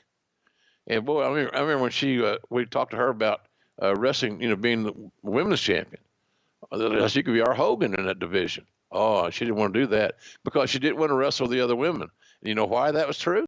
Because a lot of the other women, like Jackie Moore and like Ivory, were better workers than Chyna. Chyna had the look, the feel, the appeal, the charisma that the others didn't quite have because of her size. But the intergender thing was a pain in the ass. It was just, I had, even the boys said, God, how long are we going to do this? The guy said, I'm not going to sell for her. I'm not going to do this. Well, of course, you're getting paid. You'll do what the hell you need to do to earn your money. But it wasn't a good thing. The booking wasn't good. And that's got nothing to do with Chris Jericho. I love Chris Jericho. He's the AEW champion. He's the Reverend of reinvention. But it just was a loser from the start, the get-go. But he had to endure it, and he went through it. Hey, Chris Jericho almost had to reinvent himself again then to pull this stuff off because it just was illogical and didn't make a lot of sense to me. So if I haven't pissed all of you off that love the intergender stuff, you should love it. If that's what you like, then like it. I'm not trying to change your mind. I'm just telling you my opinion. I don't think it's realistic. And there's, never a bloody nose. It was like powder puff stuff. I didn't like it. And I don't think it, and of course you heard the crowd in the garden, as you said, Conrad, they didn't like it. They shit on it. And you got Hall of Fame talent in the ring, they got doo-dooed on. And because the fans didn't like the concept.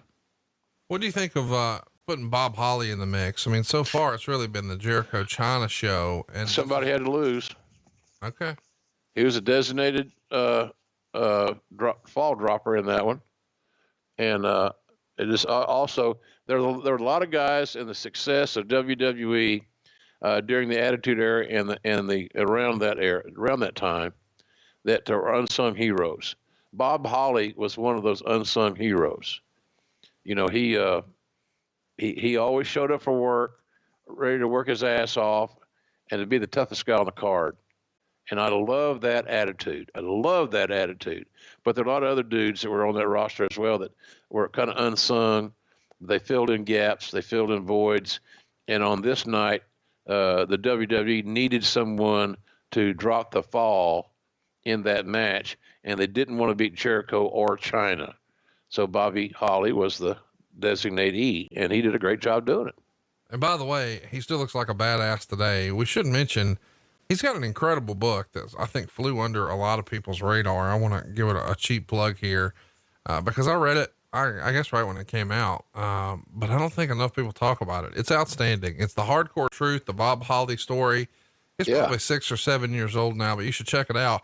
And another book you should check out, Jim, you actually advanced me a copy of Under the Black Hat.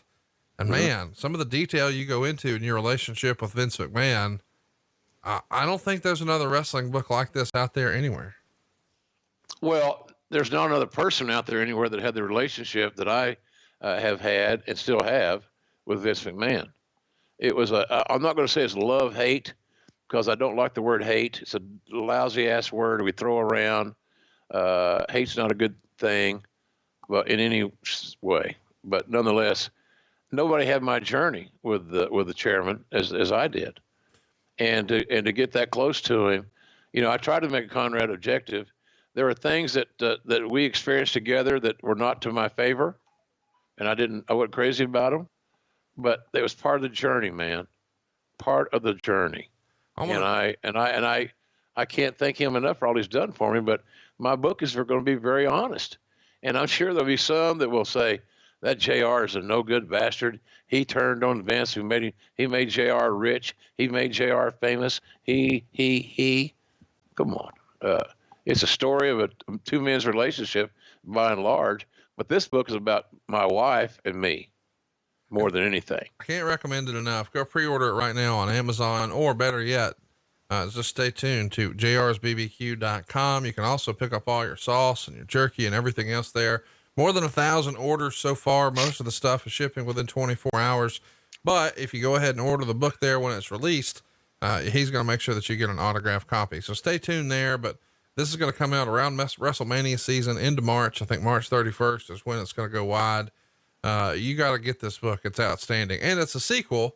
If you haven't already, you can pick up Slobber Knocker, My Life in Wrestling, which is Jim's book from a few years ago. And these two companion pieces really work well with our podcast here. Slobber Knocker is still selling, Conrad, ironically enough. And it's going to be available soon in paperback. I don't have all the details on it, but I'm told that it's going to be distributed in paperback coming up soon. So, one follows the other. It's episodically written. Paul O'Brien and I are very proud of what we come through. I tried to read. I'm going to read the audio version of our book. And while I flew the other day, a couple of weeks ago now, to Miami to do AEW. And I left on Monday because I had a meeting to do down there, and I wanted to be down there a little extra Sunday, whatever. It took me from Oklahoma City to Miami to read 3 chapters because I stopped to cry. I fucking stopped to cry. And you can't just bawl in front of strangers. So I quietly cried, but by so many tears in my eyes, I couldn't read. That's how emotional this book is to me. It's that real, it's that guttural, and it's so much influence of her, Jan, being her, obviously pronoun boy, that it's just it was amazing. It's heartbreaking, and sometimes it's heartwarming. It's a real story, folks. I hope you all will check it out. I know we're going overboard here to selling books, but it may be one of the last books I ever write. But it's going to be the most honest book that I will ever write, no matter if I write 100 more. This is real. This covers everything of my ups and downs in WWE, getting taken off Raw, the Monday Night Wars, the XFL, and then, of course, my love affair with the business and, more importantly, with my wife.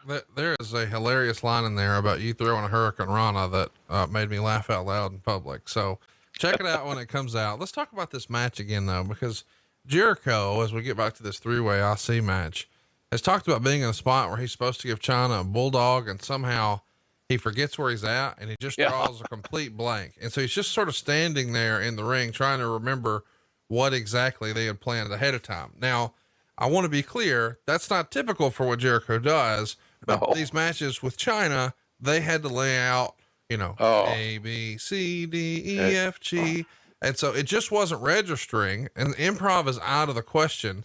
So finally, Bob Holly yells, "Bulldogger, dumbass," in Jericho's direction. And he wrote, if Holly hadn't said anything, I'd still be standing there trying to figure out what the hell to do. So a fun moment in the match when you know that story and you go back and watch it because you see it and it's hysterical. And it's also pretty funny when we see The Rock do an interview and he's doing something about a glass of shut up juice here. The Rock can do no wrong. He is by far the brightest star in wrestling here in January of 2000. And in a weird way, the timing couldn't be any better because without Austin around, it allows Rock to shine even a little brighter. It's all about depth, baby. And Rock and Austin, the most amazing 1-2 punch that I would suggest ever in the history of the business. God dang, I go through my photos sometimes. There's a picture at a WrestleMania. I can't remember when it was. It was, last 5-6 years, I believe, with me standing between Rock and Austin. It's probably my most cherished picture because it showed me with my two of my star signees. And I'm not knocking all the other guys I signed. They're Hall of Fame guys, the Cena's, Lesnar's, all these dudes. Not at all.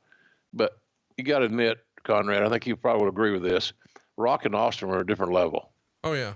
And that has been a blessing. It was a blessing. And it seems to be a curse right now because WWE can't find or get another talent over to that like level. Austin and Rock were. Yeah. And until that happens and talents break through and create their own way and reestablish their own TV persona, et cetera, they're going to be where they are in that regard, which is not bad. Don't get me wrong, but it's not the automatic sellouts. You know, we go back to this garden show. This garden show had 19,000 and change in the building, sold out. Our friend Raphael Morphy was a promoter of that event. It was a boom. It sold out, big money, as we know, 1.1 million. And now that's not the case. It's not an automatic sellout in the garden. And the reason for that is the garden is attraction driven, like most major markets. The garden may be more so than any other. Attraction driven meaning the fans that come to the garden want to see what they perceive to be legitimate superstars. Yep. Austin and Rock filled that bill. No doubt. Let's talk about the next match here. Filled with Hall of Famers, New Age Outlaws in there with the Acolytes. They only get 2 minutes and 35 seconds. Meltzer would say total rush job. Acolytes hit their winning moves immediately, and referee Tim White was pulled out of the ring when Farouk had Road Dogg pinned. X-Pac does a run in when the ref isn't looking, gives Bradshaw a spinning heel kick, and Billy Gunn pins him with the famouser dud. So you've got, you know, the New Age Outlaws are over like nobody's business. The Acolytes at this point are well-established badasses. I mean, in real life and on screen, but they only get 2 minutes and 35 seconds. A real rush job here.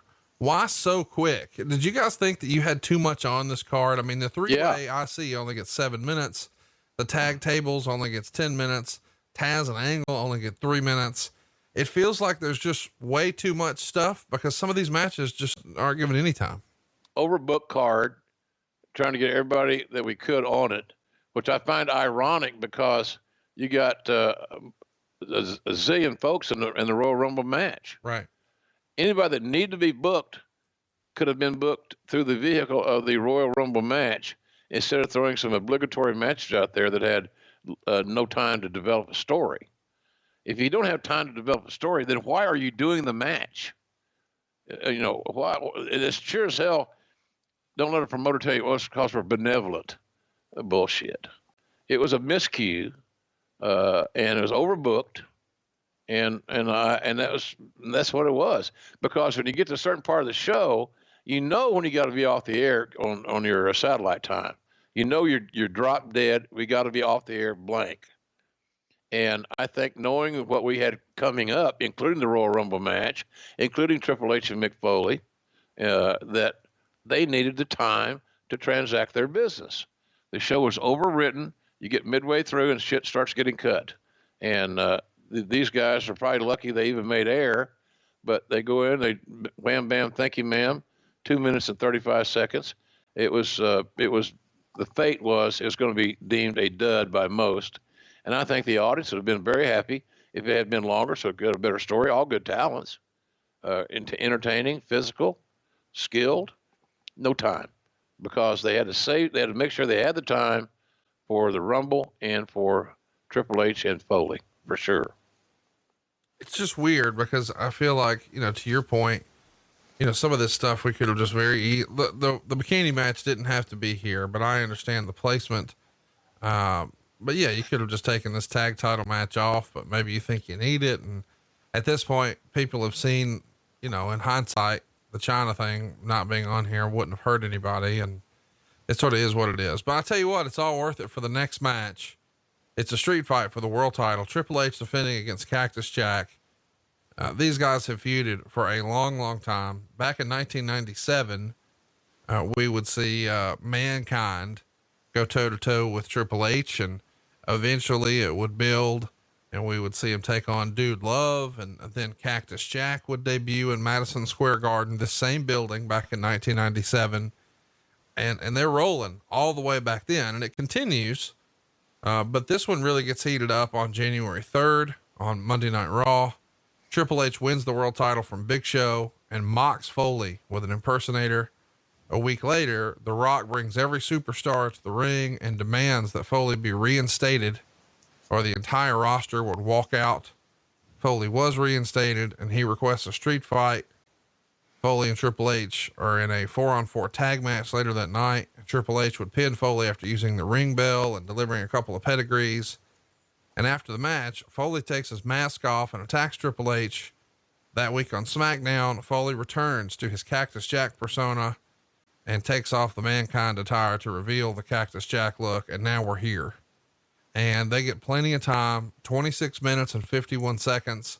I gotta say, and I'm sure some will disagree, I think this is the best match Triple H ever had. It is, maybe not the most talked about match that Foley had in the company because of, the King of the Ring from 98, but this is great shit, man. And if you're going to watch one thing from the network on the old school stuff that we're going to cover on all my podcasts this week, this is the match. Meltzer gave it 4.5 stars. I'd give it 5. I absolutely loved it. Even Meltzer said, this is an excellent and dramatic brawl. Helmsley delivered a hard chair, and then they were off to the races. I mean, big bumps all over the place, lots of violence, but lots of psychology too, telling a hell of a story. I thought it was tremendous, and they're doing everything. I mean, tables and chairs and thumbtacks. Yep. They had a real street fight. Yeah. They used shit. They used their fists. They used their feet. They struck a lot. There was dramatic use of blood that was accentuated the drama of the moment. You got two guys that had great chemistry together. They respected one another, and they were both unselfish in that respect. Mick knew that Triple H was on his roll, was his ascending to the top, and to stay there, to get there. He's still in his journey, but once he got there, he stayed still there, which is great. But Mick Foley certainly helped make Triple H the star that it is today with some of the performances that he provided Triple H in the matches that they had. And to his credit, this series of matches really we were able to take Triple H out of that Greenwich snob, hoity-toity guy that this son of a bitch is tough. He's a cerebral assassin. Somebody gave him that nickname. I can't remember who that guy was, but the cerebral assassin became a tough guy as a result of his performances with Mick Foley. And I think that's everlasting. And that's exactly where his image is today. Really go out of your way to watch this one. Remarkable. And there is something I want to bring up in here because they're going to use barbed wire. There's a barbed wire wrap 2x4. And it wasn't that long ago, maybe just a couple of weeks prior to this, that the Athletic Commission would not allow ECW to use barbed wire. Of course, here the WWF is using it. It's always felt like if you were an ECW loyalist, there were sort of two sets of rules. And I would think as a business guy, a lot of that's just driven by the revenue. You're going to have to pay more if you're the WWF because your fees are based on your attendance and tickets sold and your gate. So maybe they're willing to overlook some stuff if you're paying a little more, or was this more, theater and you guys were using rubber tip barbed wire? What was the story? I think WWE had the clout and the money talks. And WWE had a guy there for many years. He was a judge in upstate New York named Rich Herring. And Rich Herring had a real strong relationship to the New York State Athletic Commission and many of its members, because Rich had been around boxing and stuff for years.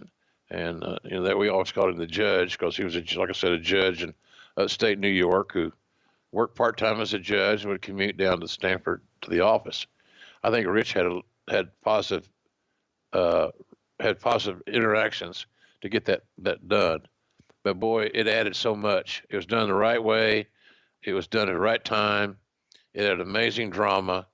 And that was, those guys wanted to make sure that when you left the Garden that night, you weren't just talking about who won the Rumble. You're talking about that goddamn street fight was amazing. And it was. It was as good a street fight as I think I've ever called, to be honest with you. And I called a lot of big bloodbaths in the Mid-South, UWF, WCW, lots of them. None of them had the drama that because, again, the facility, the venue, it's a garden. And Triple H growing up in New Hampshire and Mick growing up in Long Island, the garden was the destination for the WWF that they followed when they were kids. They were there, man. They were there in a main event level match before 19,000 plus with all the whistles and bells and toys that they needed, and they delivered. Let's talk about the garden and the significance to Foley. I mean, this is something that even when he was a fan was a special building. Did you ever have conversations with Foley about what it meant to be in, sort of world title matches like this and big moments at the garden? Absolutely. Mick is my guy. We know the story of me having to convince McMahon that let's give him a chance, and Vince saying, I'm going to acquiesce to you, JR, because of your position. And I want you to know what it's like to get your heart broken when a talent that you love, that you have a big emotional investment in, maybe not objective really to the matter that you should be. You need to know what it feels like to have your heart broken. And I believe this guy's going to break your heart. I never even thought of that. I never thought of anything but success for Mick, because upon talking to Mick over the years, even before either one of us got to WWE, we were both in WCW. My goal was no different than his. I wanted to broadcast from the garden. I wanted to sit in that world's most famous arena and do my thing. And so did he. And it was never lost on either of us. But for Mick, after hitchhiking and, getting a ride to the garden or whatever over his teenage years, he was there for Snuka and Morocco, jumping off the top of the cell. The pictures showed Mick in the audience. It was just it was a dream. It was almost too good to be true. It's almost like it was booked by a screenwriter or something. It couldn't be this real, but it was that real. It meant that much to him. And as far as Hunter's concerned, he's a Kowalski guy, and he grew up in the Northeast. And any wrestling fan that grows up in the Northeast is a WWF guy originally, and as it morphed on through. But the garden was the destination, to make no mistake about it. So both these guys are in these high-level matches in this major pay-per-view before a 19,000 plus sold out, over $1 million gate, and a lot of them came to see that match. So I think both of them are were gassed to the max on that night as far as emotion and enthusiasm. Well, speaking of gas to the max, we need to ask a question here. What if good drivers didn't have to pay for bad drivers? Root Insurance thinks the old way of pricing car insurance is unfair. So they developed a mobile app that measures driving behavior.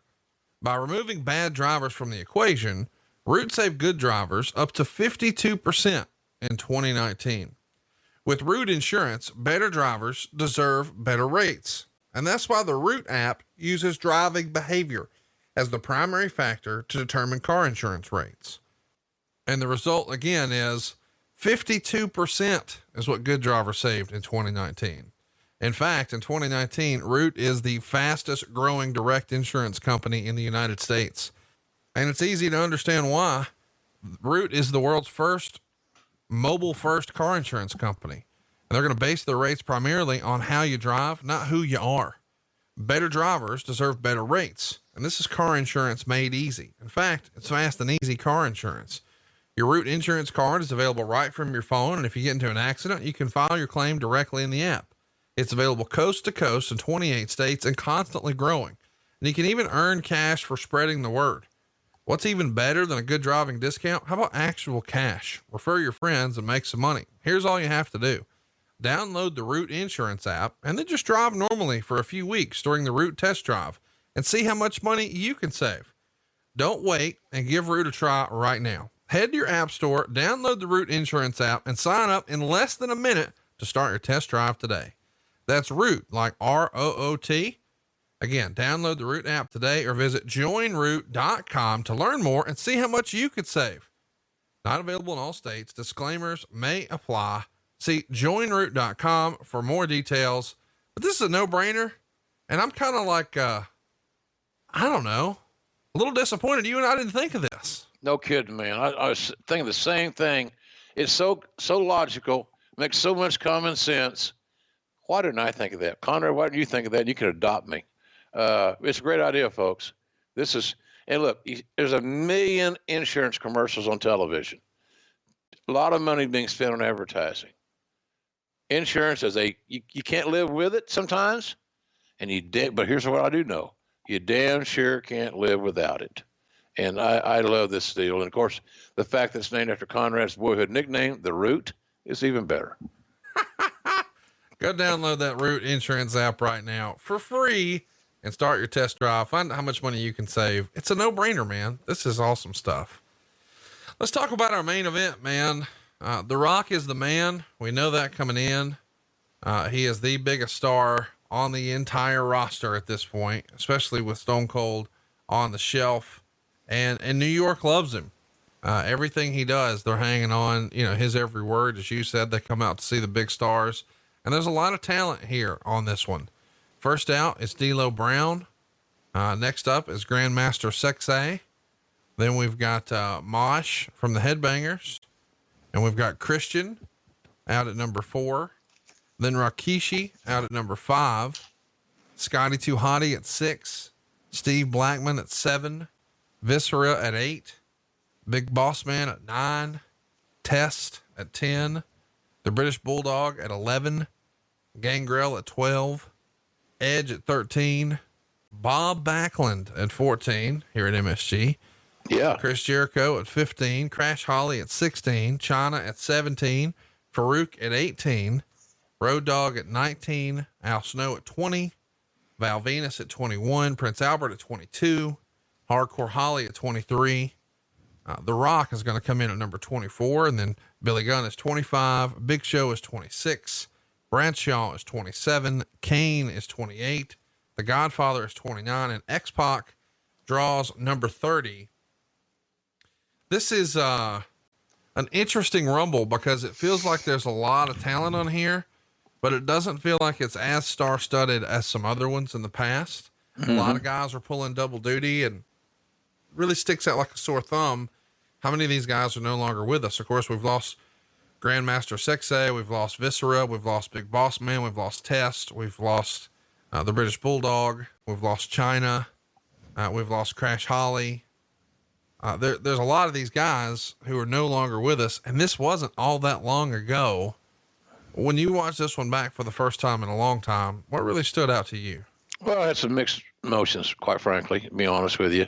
I enjoyed going back and watching the show for the first time since January of 2000, since we did it live.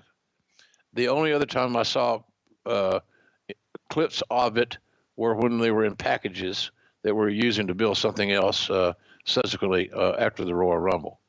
But it's sad. There are sad moments in that, especially seeing a smiling, bright-eyed talent coming to the ring, living a dream, and knowing that they're no longer with us.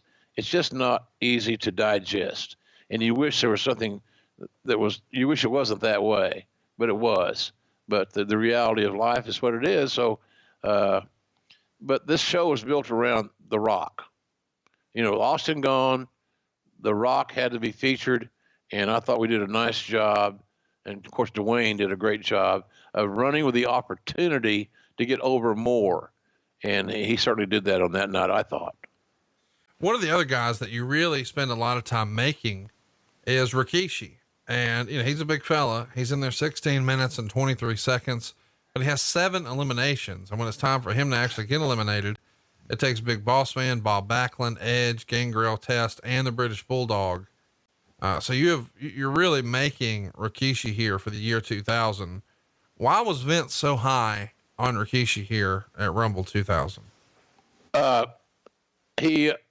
Vince was sold on the family. The Samoan lineage was something that Vince believed in, as we all did at that point in time. Junior size was Junior Fatu was his size was extraordinary.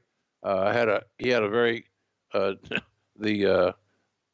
Stinkface was was unique, and got over. He was getting over. Great smile. It's a long way from being the Sultan. Junior Fatu always had the great skills. He's still a great teacher. But then one of his sons I've been watching on the Indies, or on the Indies. I think he's with MLW. Goddamn, he's a hand. He's really good. So I don't know, just the size, agility. He paid his dues. He was a loyal dude. A lot of reasons, and I think all of them were valid. Quite frankly, I didn't like the Rikishi running over Austin angle, because quite honestly, and maybe in today's market, the reality of a neck injury would have been enough, and build it that way. But we're still in that era where no matter what you do, you got to promote and, more importantly, protect your top baby faces. That's why baby faces rarely in that era lost by submission. It happened, not often, but that was a whole different mindset, different philosophy that's utilized today. But Vince liked Rikishi. Junior Fatu is hard not to like, and he's a good dude. And I just I think that his time had come, and Vince thought it was going to be, there was money there, and it just was one of those deals. And quite frankly, he did all right. I always thought that Junior's best, when Junior was in the WCW in a tag with Samu, I really loved that combination. I thought they were really, really special. So, but nonetheless, Vince thought there was something there, and I appreciate this from Vince, that he helped Junior with that break, as you were, because he felt he had deserved it and had earned it, and that was all I needed to hear. Plus, I like the guy. It's interesting because usually someone is the quote unquote Iron Man and shows off how long they can stay in this one. The Iron Man in this one is Test. He goes 26 minutes and 16 seconds. And I think this is the first Rumble since like 89 where no one lasted for more than 30 minutes. Of course, the story that they're trying to tell is well established. Meltzer even complimented that. He said, you could see a lot of thought was put into the booking as far as who came in, when, and when the eliminations were to take place. This accomplished its goal, but seemed to drag at many points and almost came across as simply a series of lengthy ring entrances. When you saw this one back, what did you think of this Rumble? Where does this stack up as a Rumble match? Not the Rumble pay-per-view as a whole, this match in particular. Well, I didn't have any issues with it. I thought it was fine. I really did. Every Rumble, including this year's Rumble, with Lesnar coming out number one, is a different story. Different timing, different participants coming in at different times, being asked to do different things. So they all got their own story. But the fact that they backloaded this thing where a guy could come in and make an impression, and I don't have that right in front of me how many guys were eliminated by certain individuals, but there were some guys that had, like you said earlier about Fatu, I think, would you say he eliminated 7 people? But there are other guys that eliminated multiple people as well. So I didn't have a problem with it, Conrad. I thought it was okay. Like I said, the issue there was, what do we do to protect The Rock? Because Stone Cold's laying laying down in a hospital bed in San Antonio. How do we get the great one to become even greater in perception and position on the card? We knew that if we just gave him meaning Dwayne, the platform, that he would run with the ball and kick ass. And he did. He did time and time again. So that's what I thought about it. It was a Royal Rumble where some guys that were unsung could maximize their minutes, maybe turn a head or two, but it was for The Rock to continue to take another step upward. We should mention that the final 4 come down to X-Pac, Kane, Big Show, and Rock. X-Pac, it looks like he's eliminated. I guess he is actually, but the referee doesn't see it. So he slips back in, nails Kane with a spinning heel kick, and eliminates him. So now we're down to 3. X-Pac gives Big Show the Bronco Buster. Show doesn't sell that at all.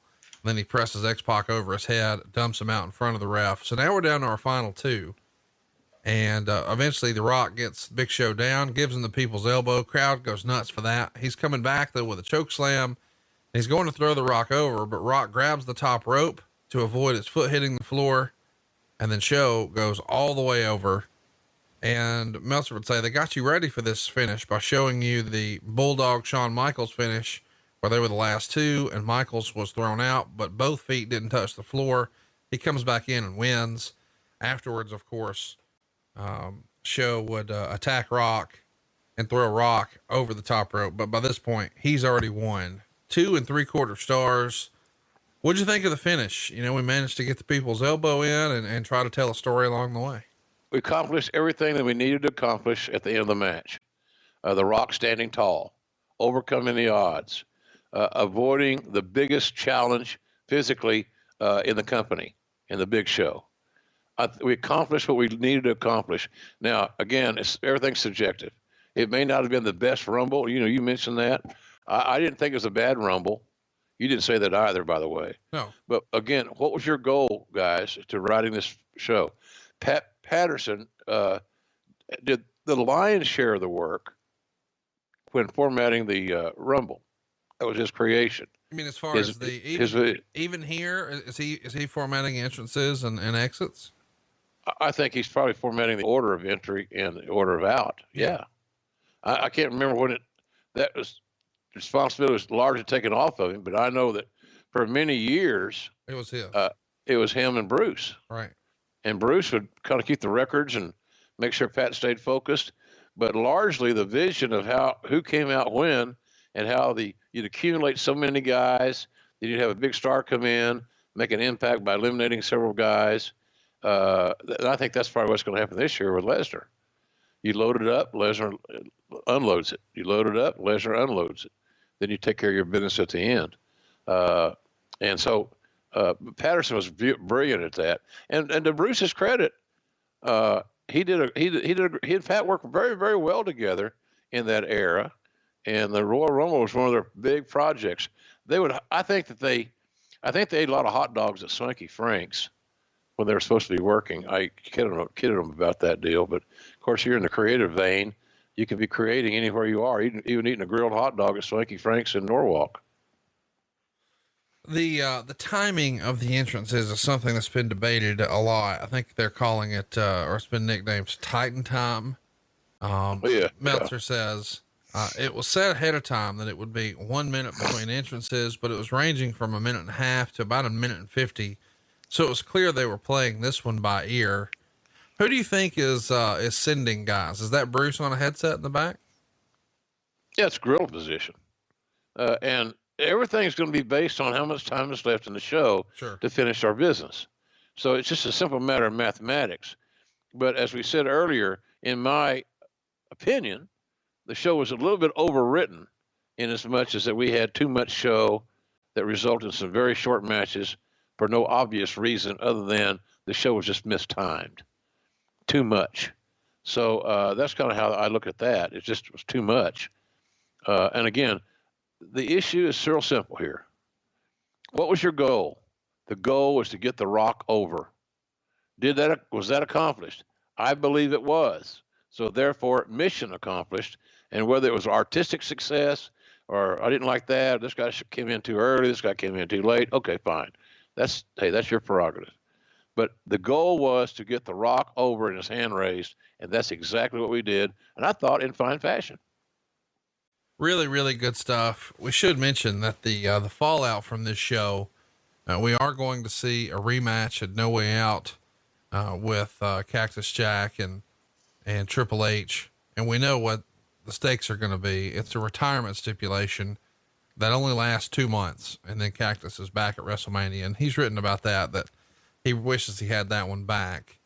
Overall though, when this show is said and done, what'd you think? Thumbs up, thumbs down, thumbs in the middle? No, I thought it was a thumbs up. For that night of entertainment, considering the venue, the crowd, the spontaneity, the surprises, Tazz's pop, big surprise, You know, the Rumble match where Rock comes in the mid-20s and against a very strong competition, dodges all the bullets, including the big cannon shot by Big Show. I thought that would give it a win for me, notwithstanding the unbelievable street fight between Triple H and Mick Foley. I thought was, again, you know, if I go back and look at, if I did a DVD of JR's favorite top 10 matches or top 20 matches in his 26-year career in WWE, the Triple H Mick Foley match would definitely be included in that. And I have great respect for both men then and now. And I thought that they did above and beyond. They dropped blood. They lost blood. They lost their DNA proof that they had a fight. And I loved it. It wasn't one of the situations where you got 6 guys standing on the outside of the ring waiting for somebody to cannonball over the top rope, and you're stupid enough to stand there and catch them. Are you shitting me? Where did this come from? So, but that wasn't that deal. This is a real fight.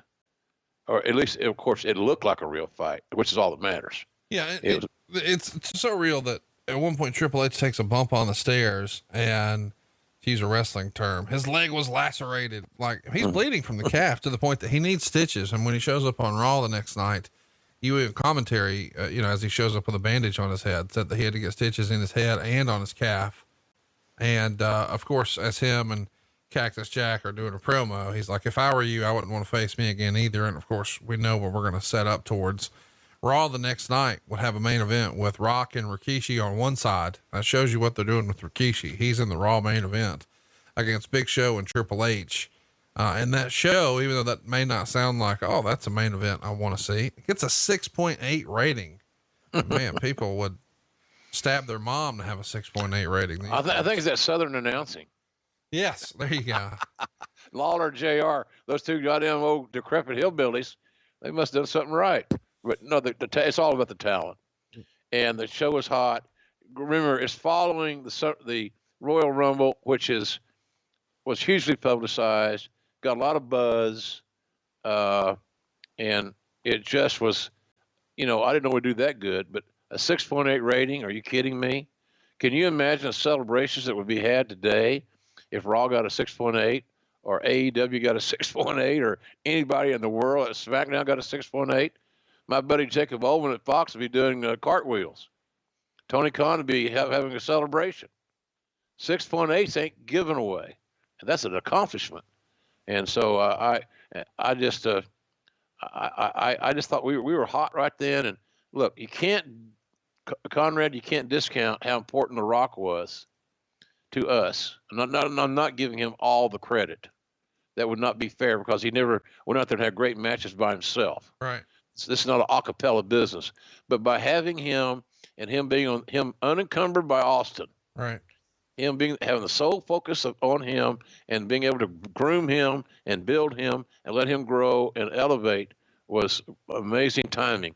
It was almost like Steve's surgery was serious, obviously, and we all stood on our edge of our seats. I made many trips to San Antonio to make sure he was okay because, he needed reassuring too, that things are going to be all right.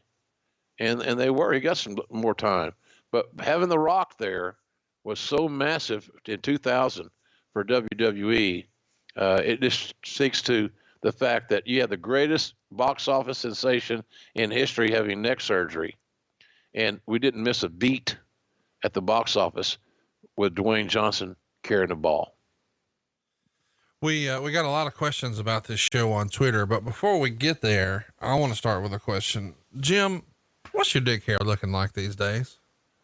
It's very well trimmed, very neat, very clean, and I'm told my balls smell good.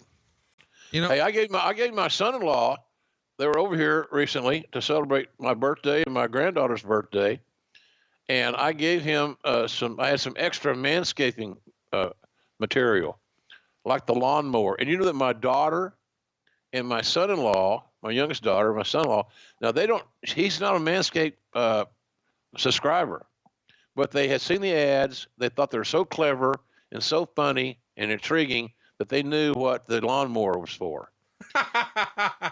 So the word of manscaping is getting out there, and I think that it's amazing how much this damn thing is growing.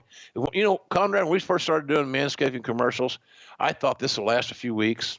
It's kind of a cartoonish deal. Man, was I wrong? No, man, there's nothing better than a little Manscaped action. And support for Grilling JR is brought to you by our friends at Manscaped. And they are, in case you're wondering, the best in men's below the belt grooming. You see, Manscaped offers precision engineered tools for your family jewels. And guys, listen up. Valentine's Day is right around the corner, and you don't want to be that guy with the bush or that nerd who cut his balls prior to getting it on. Whether you have a Valentine or not, you need to be prepared to look good down there. That's right. We all know somebody who's, had a manscaping accident and needed a little CSI Oklahoma action on their sack meat. And that's why Manscaped has redesigned the electric trimmer, their new lawnmower 2.0, skin safe technology. So it won't nick or snag your nuts. And by the way, millions of balls are now nick free thanks to Manscaped advanced skin safe technology. And this is a no-brainer. You don't want to use the same trimmer that you use on your face, on your balls. That's just gross. So give yourself the best gift of all this Valentine's Day. And it's going to pay off come February 14th, if you know what I mean. The Lawnmower 2.0 from Manscaped is a gift for both you and her. And we've got a great offer for you. Use 20% off with our promo code GrillingJR. You're also going to get free shipping. The promo code is the word grilling space JR at manscaped.com. You always want to have the right tools for the right job. Your balls will thank you. One more time, get 20% off and free shipping with the promo code GrillingJR at manscaped.com. That's manscaped.com. That's 20% off with free shipping, manscaped.com. The promo code is GrillingJR. Stay sexy this Valentine's Day in Manscaped. Absolutely. And Conrad, you know, I have yet to meet a female that didn't appreciate the Manscaped, that didn't appreciate good grooming down there. And for some reason, we egocentric, insecure men have this affinity that, or this propensity that this is not, something's not right about this. I shouldn't have to be trimming my bald hair. I don't mind looking like my crotch looks like Davy Crockett's hat. I have no problem with that. Well, guess what, Einstein? Whoever you're dealing with on your significant other side of the equation, they do have a problem with it. Well, here's the thing. It's a little life hack. You're going to get more attention there. Nobody's ever seen a well-groomed one and thought, oh, I'm disappointed. I was hoping for more hair. Like that. I was hoping it would be a little sweatier, a little stinkier. That's not a thing. Like, yeah, I don't know what makes them want to do stuff down there, but I know what makes them not want to. Give yourself a life hack. Go to manscaped.com. Use that promo code GrillingJR, get 20% off and free shipping. Let's get to Twitter. We got lots of questions about this show. We had lots of tweets that said things like, this is my favorite show ever. This is my first Royal Rumble I remember. Derek T. Lewis even wrote, I was in the crowd that night. Are there any plans for Cactus to win the world title in the street fight against Triple H? I got to tell you, man, that would have felt like a really special moment, would it not? I mean, to have him, because everybody in the crowd by that point, it's well established, remembers, you know, Foley telling the story of hitchhiking to the Garden to see Snuka jump off the cage. To see him win the world title in a street fight like this, they would have blown the roof off the building, huh? Yeah, it would. Yeah, it would have. But that wasn't the plan. The plan was we were still building Triple H then. So don't think about Triple H in today's as the, you know, big cheese there at WWE, working directly under Vince. And someday he'll be running the company, no doubt about that. I got no issues with that whatsoever. If you're wondering if I should knock WWE at this point, I'm not. We haven't knocked WWE in weeks, and we're not going to here. Well, I mean, come on, it's silly. Yeah, and we're fans. Sure. Anybody. That's why I get pissed about people that have this issue about what are you going to watch on Wednesday night? Well, why don't you look? We got DVR. We got all this other TiVo. We got all this shit. Watch both shows. Right. Promote pro wrestling. It doesn't matter whose banner it's under. Don't be so naive and ignorant that you think it's a big deal. This is my team. I've watched them since I was 13 years old. Okay. The bottom line is that the WWE is at that time we were trying to get new guys over and move them up the ladder to a permanent spot on the upper echelon. With Austin on the sideline, it created a different need for how we book things. And we needed Triple H to elevate to the next level so he could headline cards with The Rock or whomever. So, no, the plan was always for Triple H to win, as far as I remember. And I agree with that to this very day, all these years later. Interesting question here that we didn't talk about in great detail from Travis. He says, love the show. Jared was the voice of my childhood. Approximately how big was the hole in Triple H's leg, and exactly how did he sustain it? From memory, I think it was on the steps, was it not? I think so too. Yeah, it was significant. It was more of a gash than a slit, right? Puncture type thing. As 20 years later, trying to remember a guy's cut. But yeah, it was a serious. And here's the thing. We use that as a way to, again, illustrate his toughness. He was no longer going to be this elite, smooth, silky technique guy, that was a blue blood from Greenwich, blah, blah, blah. He became the game. He became the cerebral assassin. And with all that said, his work then fit all those monikers. And I thought that he had a defining moment for his character moving forward that night in the Garden to dispel the fact. I'll give you an example or another parallel to that. When Shawn Michaels had a Hell in a Cell match with The Undertaker early on, maybe the first one, I'm not sure. It showed that Shawn Michaels was not simply an amazing technique wrestler, a smooth, silky smooth. The little bastard became a tough guy that night because he stood toe to toe with the dead man on many occasions and hung in there. And we pointed that out as well, that we're seeing a different side of Shawn Michaels. Well, we certainly saw a different side of Triple H in my view and in my memory. So it was there was never any other plan but to continue to build him. And, and Mick was at that point too, it wasn't going to kill Mick, yay or nay, if he won the title. If he won the title, it would be a great thing. But by not winning it, did it kill him? No, not whatsoever. Let's keep it going here. Big Guns writes, was there anyone openly advocating against the TLC match? This is an era of pushing the limits. Was anyone around to say, hey, this might be too dangerous to set a precedent with a match like this? Well, the writing team didn't have enough common sense to say that, because if they did, they'd just be guessing. But no, I don't remember any issues with that at all, because look, the Hardys, the Dudleys, Edge and Christian were amazing at that whole process. And it was entertaining. It was physical. It was new. The match was easy to call because it made sense. It was very simplistic on how you won. You disable, you erect the ladder, and you obtain the title or whatever's hanging above the ring.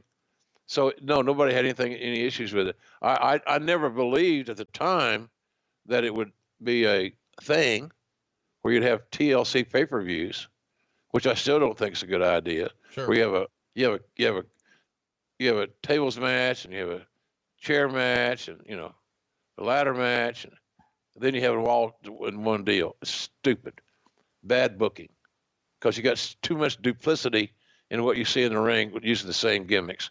There's only so much you can do with a ladder. But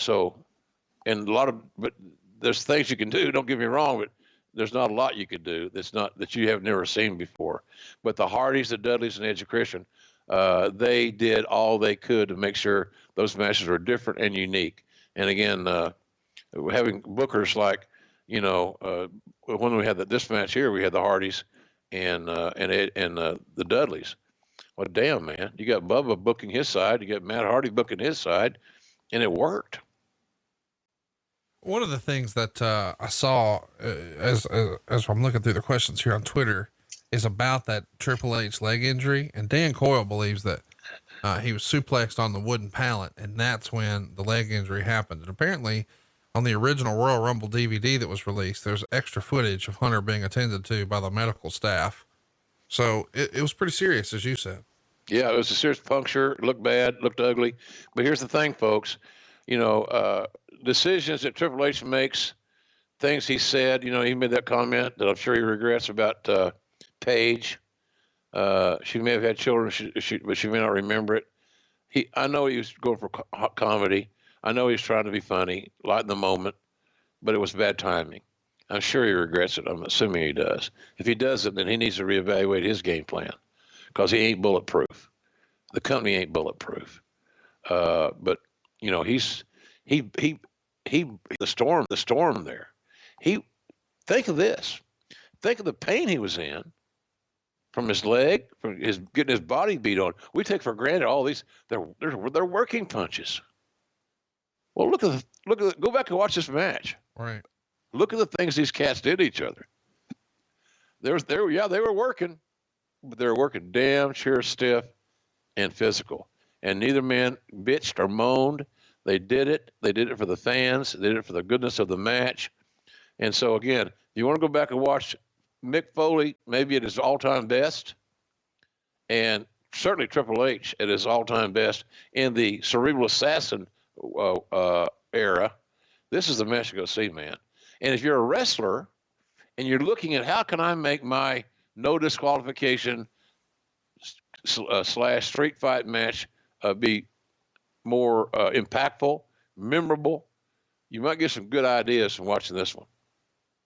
Brian Breaker writes, whose idea was it to have Kai and Ty and Mean Street Posse keep doing the run-ins?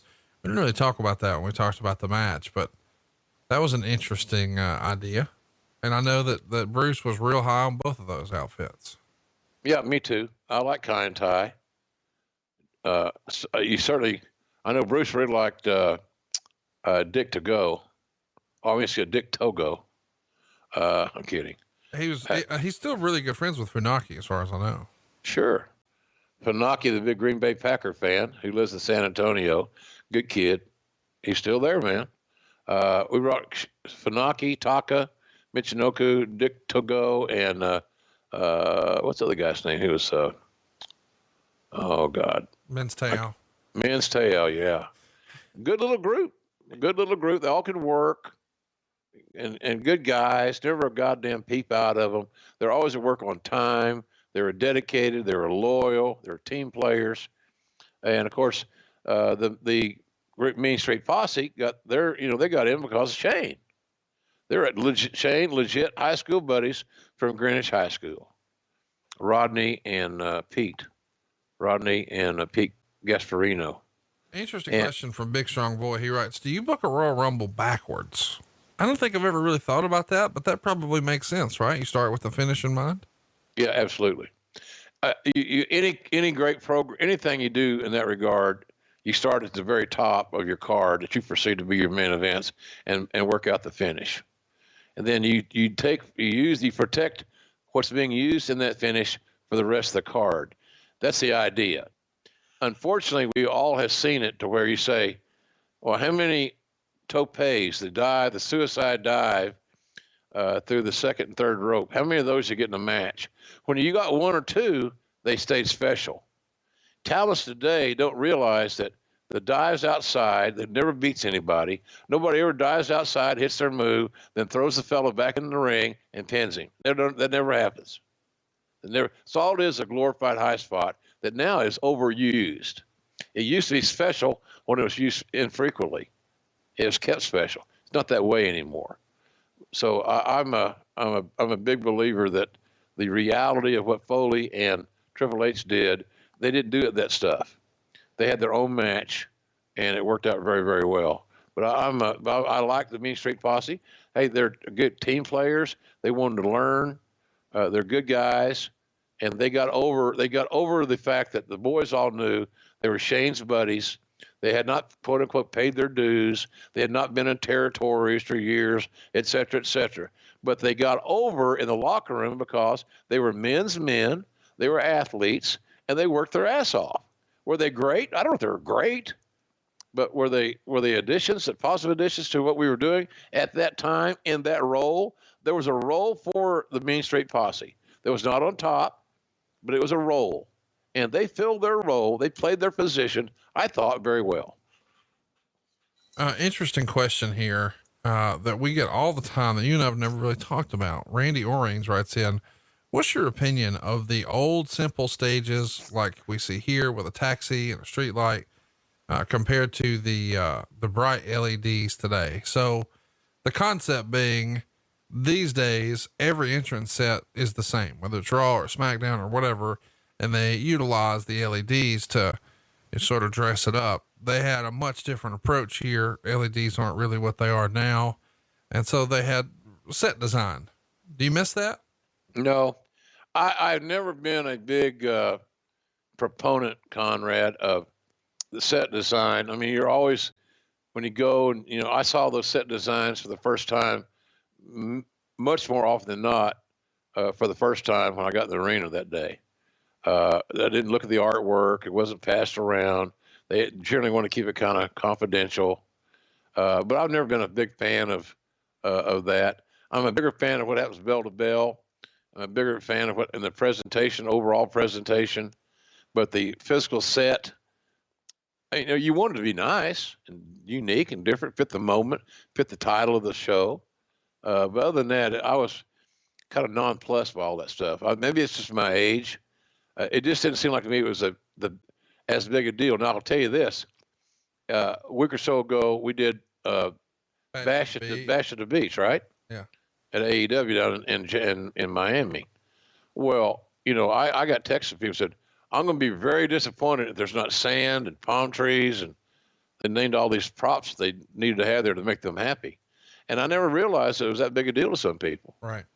And of course, we came through, and it was a nice set, and it did have sand, and it had palm trees, and it fit the Miami Vice moment and all those good things. But I never realized fans really had to. They have a dog in that hunt, and it's important to some people. It just was never important to me because I had too much on my plate to worry about, or to be concerned, or invest much time in the set. When in my role, and not just my role as a talent relations guy, but I had to go out and broadcast this damn thing. So I had to prepare for that. It just was not a high priority for me. So I don't disagree with people that like it. It just was not my thing. What about surprise entrance in the Royal Rumble? We got lots of questions about that. Caught in the crossfire, right? And who is JR's personal favorite surprise Royal Rumble entrant? It is one of the interesting things that has developed over time with wrestling fans where everybody sort of fantasy books. Oh, they've only announced 27. Who are those other three going to be? And a few years ago, everybody thought, oh, it's definitely Kenny Omega. And of course we know that's not the case. And here, the big surprise is Bob Backlund. Some have been disappointed with that, but maybe in a different set of circumstances, if those WCW releases were different, the crowd would have went bananas for an Eddie Guerrero or Chris Benoit here, but it wasn't to pass. Do you have a favorite Royal Rumble entrant where everyone was surprised? Wow. Good question. I think one time John Cena came back at a Rumble. Yeah. I think that was 2006, and man, everybody went nuts. Yeah. It was one of the biggest ovations that I'd ever heard for any sport, any athlete, any entrance ever. So that stands out in my mind. But the one we're talking about here with Bobby Backlund. Oh, wait, my bad. I said 2006. It's 2008. Okay. Well, that's all right. But nonetheless, it was still a pretty damn cool surprise. Absolutely. And Bob Backlund coming back to the Garden where he once was the king. Right. And there's make no mistake about it. Don't look at Mr. Backlund today when you see him or card shows or what have you. Bobby Backlund still loves being Mr. Backlund. He won't sign an autograph, the crazy bastard, unless you can recite the presidents. He must not like to sign autographs. I can't do that either. But Bobby coming back to the Garden, I thought was so organically nostalgic that the guys that had their kids there could say, he was my guy, son. When I was your age, it was Bobby Backlund. And that's true. So I thought the Bobby Backlund thing was good. The misconception was he a shell of his former self because he's been this quote unquote eccentric heel who's wanted to run for office and all these things. But Bob Backlund he earned his chops there, right there in the Garden as the man. He was a Stone Cold, the Hulk Hogan, the Bret Hart. He was everything. He did Bruno. So he was special. And I thought that was pretty cool. But I think the John Cena surprise, which I believe was at the Garden as well. Yeah, it was. Oh, wait. Well, it's like a Jesus criminy. I mean, it's one of those deals where if you're a smart broadcaster and we will all want to be, you just lay out. And if Vince or somebody was saying to say something during that entrance, I would have ignored them, because there's nothing I could say. There's nothing Lawler could say that would supersede what we're hearing already. Natural passion from the fans. And I just, it was one of those moments you got to lay out. It's much like the Tazz moment. Tazz had all these regrets, and it's not regrets, it's not a good word. He probably had apprehensions. He's always a little unsteady in that regard. And he's that way. Now he's at a point where he can laugh about it. But back then it wasn't a laughable matter. But man, when that crowd is going that crazy, there's nothing announcers can really add to it. Lay your ass out. Let me hear it at home, what the audience is feeling in the arena, and then jump in there toward the tail end when the pop starts to fade a little bit. But I got to think Cena's number one, but the Backlund one was not bad. Let's talk about the Tazz situation. Lots of questions on our social media. If you haven't already, follow us there at JR Grilling on Twitter, and you can ask a question about next week, which we'll talk about and preview in just a moment. But lots of questions like, hey, why didn't you guys, hype him and his debut on Raw and SmackDown instead of debuting him as a surprise on a pay-per-view? It does stand out as being a little different. And I wonder if part of that was maybe the original idea to have Tazz be a surprise entrant in the Royal Rumble and Ken Shamrock be the guy in there with Kurt Angle. And of course we know the Shamrock thing sort of comes to a head this same month. But since we know, hey, he's out with an injury, but he might be coming back. Maybe we can get him back. We're not sure what it is. We'll just leave it sort of empty and give ourselves some options with mystery opponent. Was that considered? I don't think so. I think it might have been considered it's another option we could have utilized, right. No doubt. But I think the fact that Bobby Backlund had such great history and a great legacy, the foundation was established in a large part in his career in WWE in the Garden, and having those surprises hey, look, they'll have surprises in this year's Royal Rumble, because you got to at least have one or two surprises. You got to have one or two guys that eliminate multiple people. There's things that are formulaic that should not be changed, because, we've done that. That's a big thing that some wrestling promoters have screwed themselves, because, we've done that. Yeah, it was good, right? Yeah. So why don't you tweak it, put a little different coat of paint on the same application and do that? Well, we want to be different. Well, then you're stupid. There's nothing wrong with being different, but don't cut off your nose and fight your face, because you're on to something good. So Bobby was a great surprise there. Like I said, the more we talk about it, the more I remember being excited that he was going to be there, because I was very anticipatory regarding what the crowd was going to do. And he got that nostalgic, look who's back.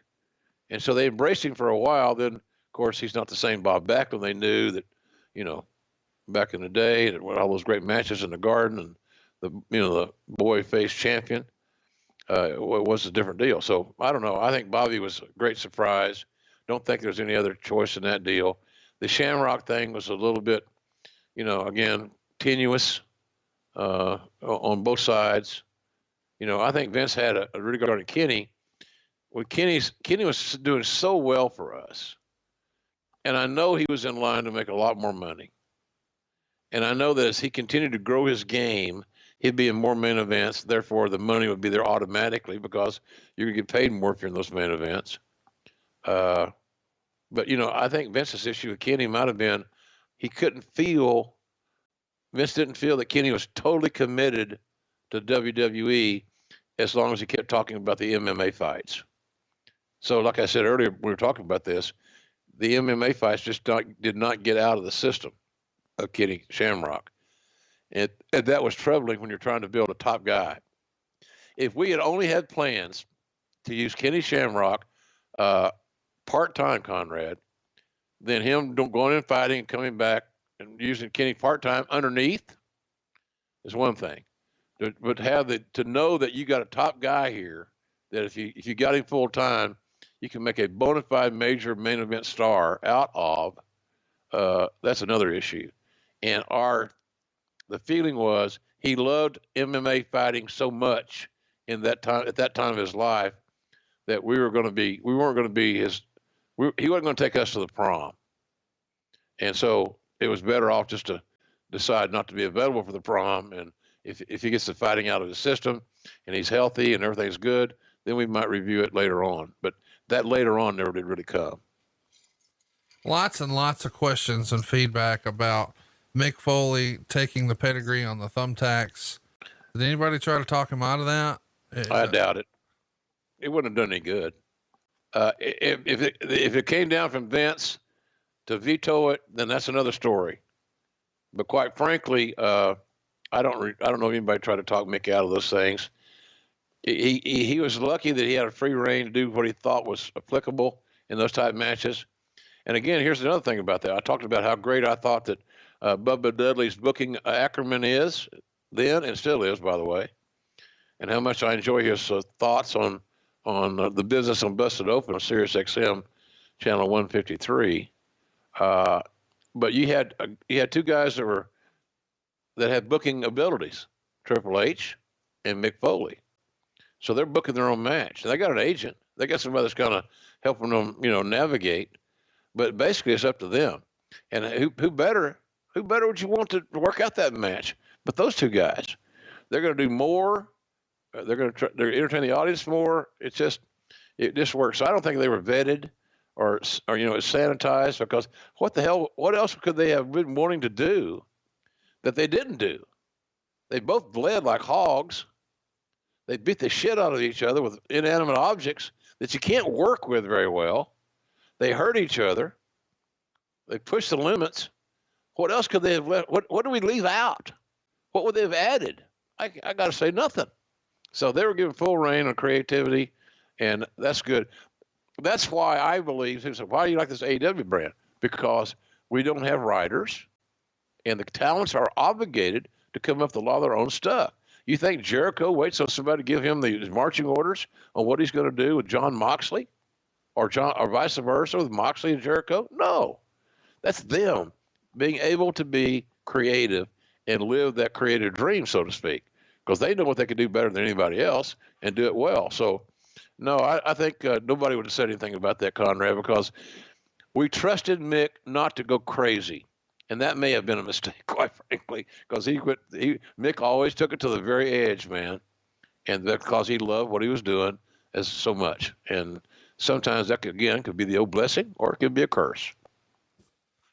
The original creative for WrestleMania, with Austin involved, would have been different. What would he have done at Royal Rumble if you think he was a gamer here and he was available? Who's that now? If Austin was in this Royal Rumble, oh my God! If he wasn't sidelined, how would the show have been different, do you think? Well, he would have been. He'd probably won the Rumble. Yeah. You can't bring a guy back from a catastrophic injury and not have success if they're a babyface, for sure. And that would have stopped The Rock's growth. Yep. Stop maybe too strong. It would have slowed down his growth. It would have stuttered it for sure. Yeah, absolutely. So, but you don't bring Mickey Mantle back into the lineup and him not hit fourth. He's a cleanup hitter. That's Austin. So, but because you didn't have him, you had another guy that hit pretty good power and clear the bases and do his thing, and batting fourth in the lineup, and that's the great one. So we were very lucky we had both those guys there. And I think that's probably one of our stellar moments in talent relations that, can you imagine not having anybody ready or not having talents recruited, signed, and trained and in place in case somebody went down? What if we had not had The Rock? Right. What if? That's serious. That's a major question, and one that I'm very, very happy that we don't have to answer. Well, there's lots of what ifs about next week's show. And as much as I enjoyed Royal Rumble 2000, I think I enjoy the garnish around Royal Rumble 2005 even better. That's what we're doing next week right here. It went down on January 30th, 2005. So we're right at the 15-year anniversary. And next week we'll be back at you on the exact 15-year anniversary of that show from Fresno, California. You may remember this is the Royal Rumble where they had all of the WWE superstars do a little commercial as if it was West Side Story, which is just tremendous. This is also the show where we would see Edge and Shawn Michaels in the singles match. Unbelievably, The Undertaker is wrestling Heidenreich here in a casket match, a triple threat with JBL, Big Show, and Kurt Angle for the WWE title, Triple H and Randy Orton for the World Heavyweight Championship. But the main event is all about the 30-man Royal Rumble match, and things don't go exactly as planned for anyone. It comes down to John Cena and Batista, and they have to call it, and it brings the chairman of the board down, and somehow, and this sounds make believe, he tears not one, but both of his quads and still tries to walk on. What a fucking story. So much to unpack next week. And there's so much talent in this particular Royal Rumble. The first two guys in the thing are Eddie Guerrero and Chris Benoit, two guys we spent a lot of time talking about today. Stay tuned next week and every week right here on Grill and JR on Westwood One. Tell your friends, if you haven't already, to hit the subscribe button. Leave us a 5-star review if you think we've earned it. Be sure to check out our shirts over at jimrossshirts.com. JR's got your hookup on your sauce and on your rubs and on your jerky over at jrsbbq.com. Also bookmark that, because when the book comes out, JR's going to have some autographed copies there. Be a perfect collectible for anybody in your life. It's going to come out right around WrestleMania time, last day of March or thereabouts. Be on the lookouts for that. And don't forget to make plans to join Jim and myself here in Huntsville, Alabama. We're going to get our little tour kicked off at Stand Up Live on Wednesday, February 5th, right after AEW is at the Von Braun Center. And then the next day we're going across the pond. We're going to see you guys in London and Manchester and Glasgow. It's through Inside the Ropes. Check out Inside the Ropes online. Snatch your tickets up right there. This is going to be an interesting month. Me and you are basically going to live together for the month of February. I'm looking forward to it. Me too, Conrad. Traveling with a great friend.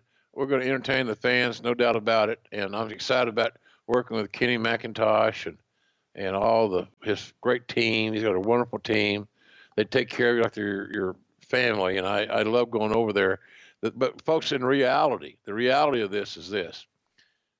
My schedule every Wednesday night, someplace on location with AEW is not going to change. And I'm knocking on wood as I say that, as long as my health is good and I can do my work. So these opportunities for Conrad and I to do these shows like this are going to be less and less opportunity. So I don't know when we're going to be able to come back for Kenny or anybody else in that part of the world, but if you're in London or if you're in Manchester or Glasgow, get a ticket, go VIP. Let us meet you. Let us talk with you. Let us take our selfies and sign your swag and just have a good time. And we'll guarantee you'll get your money's worth. So, I hope that you will take advantage of this. And the other thing, it's just kind of a downer, but I just turned 68. I don't know how many more of these trips I want to go on. I love them. There's nothing I like doing more, but time and so forth is something you got to consider. So a rare opportunity for Conrad and I. We've never done it before. We don't know when we have nothing scheduled to do it again. So join us if you can and come out and have a good time. Bring a camera and we'll have a blast, because Kenny's people know how to put on a great show, and they're very fan friendly, as Conrad and I are. So it'll be good. And whatever you do, just make sure you bring some vodka and some ginger beer so we can have Moscow mules. London on February 7th, Manchester on February 8th, Glasgow on February 9th. Tickets are at insidetheropes.co.uk. And you can see Tony Schiavone, Jim Ross, and myself here in Huntsville, Alabama on February 5th at supershowlive.com. It's going to be right after the AEW event. So it's going to be a star-studded affair. You don't want to miss it. It's supershowlive.com. And stay tuned next week for Royal Rumble 2005. And if you haven't already, go to IHateStevenSinger.com. Go ahead and put Valentine's Day on autopilot. This is something that's really going to last, something special, something unique, and something that looks like it costs a lot more than it actually does. We're talking about a long, real American Beauty rose, and it's been deeply dipped in 24 karat gold. It starts at just $59, and it even comes in a really cool gift box. It's got your personalized love note in it. It's got free shipping. It's IHateStevenSinger.com. It's the best Valentine's Day gift ever. It really is a no-brainer. IHateStevenSinger.com. And we'll see you next week right here on Grillin' JR with the voice of wrestling, Jim Ross. Hey, it's Conrad Thompson. Thanks for checking out the podcast here on YouTube. Be sure to hit the subscribe button and the notifications bell so you get a notice anytime we upload some new content. And go save yourself some money right now. If you're in a 30-year loan or you have credit card debt, it's not a matter of if I can save you money. It's a matter of how much. Find out right now for free at SaveWithConrad.com.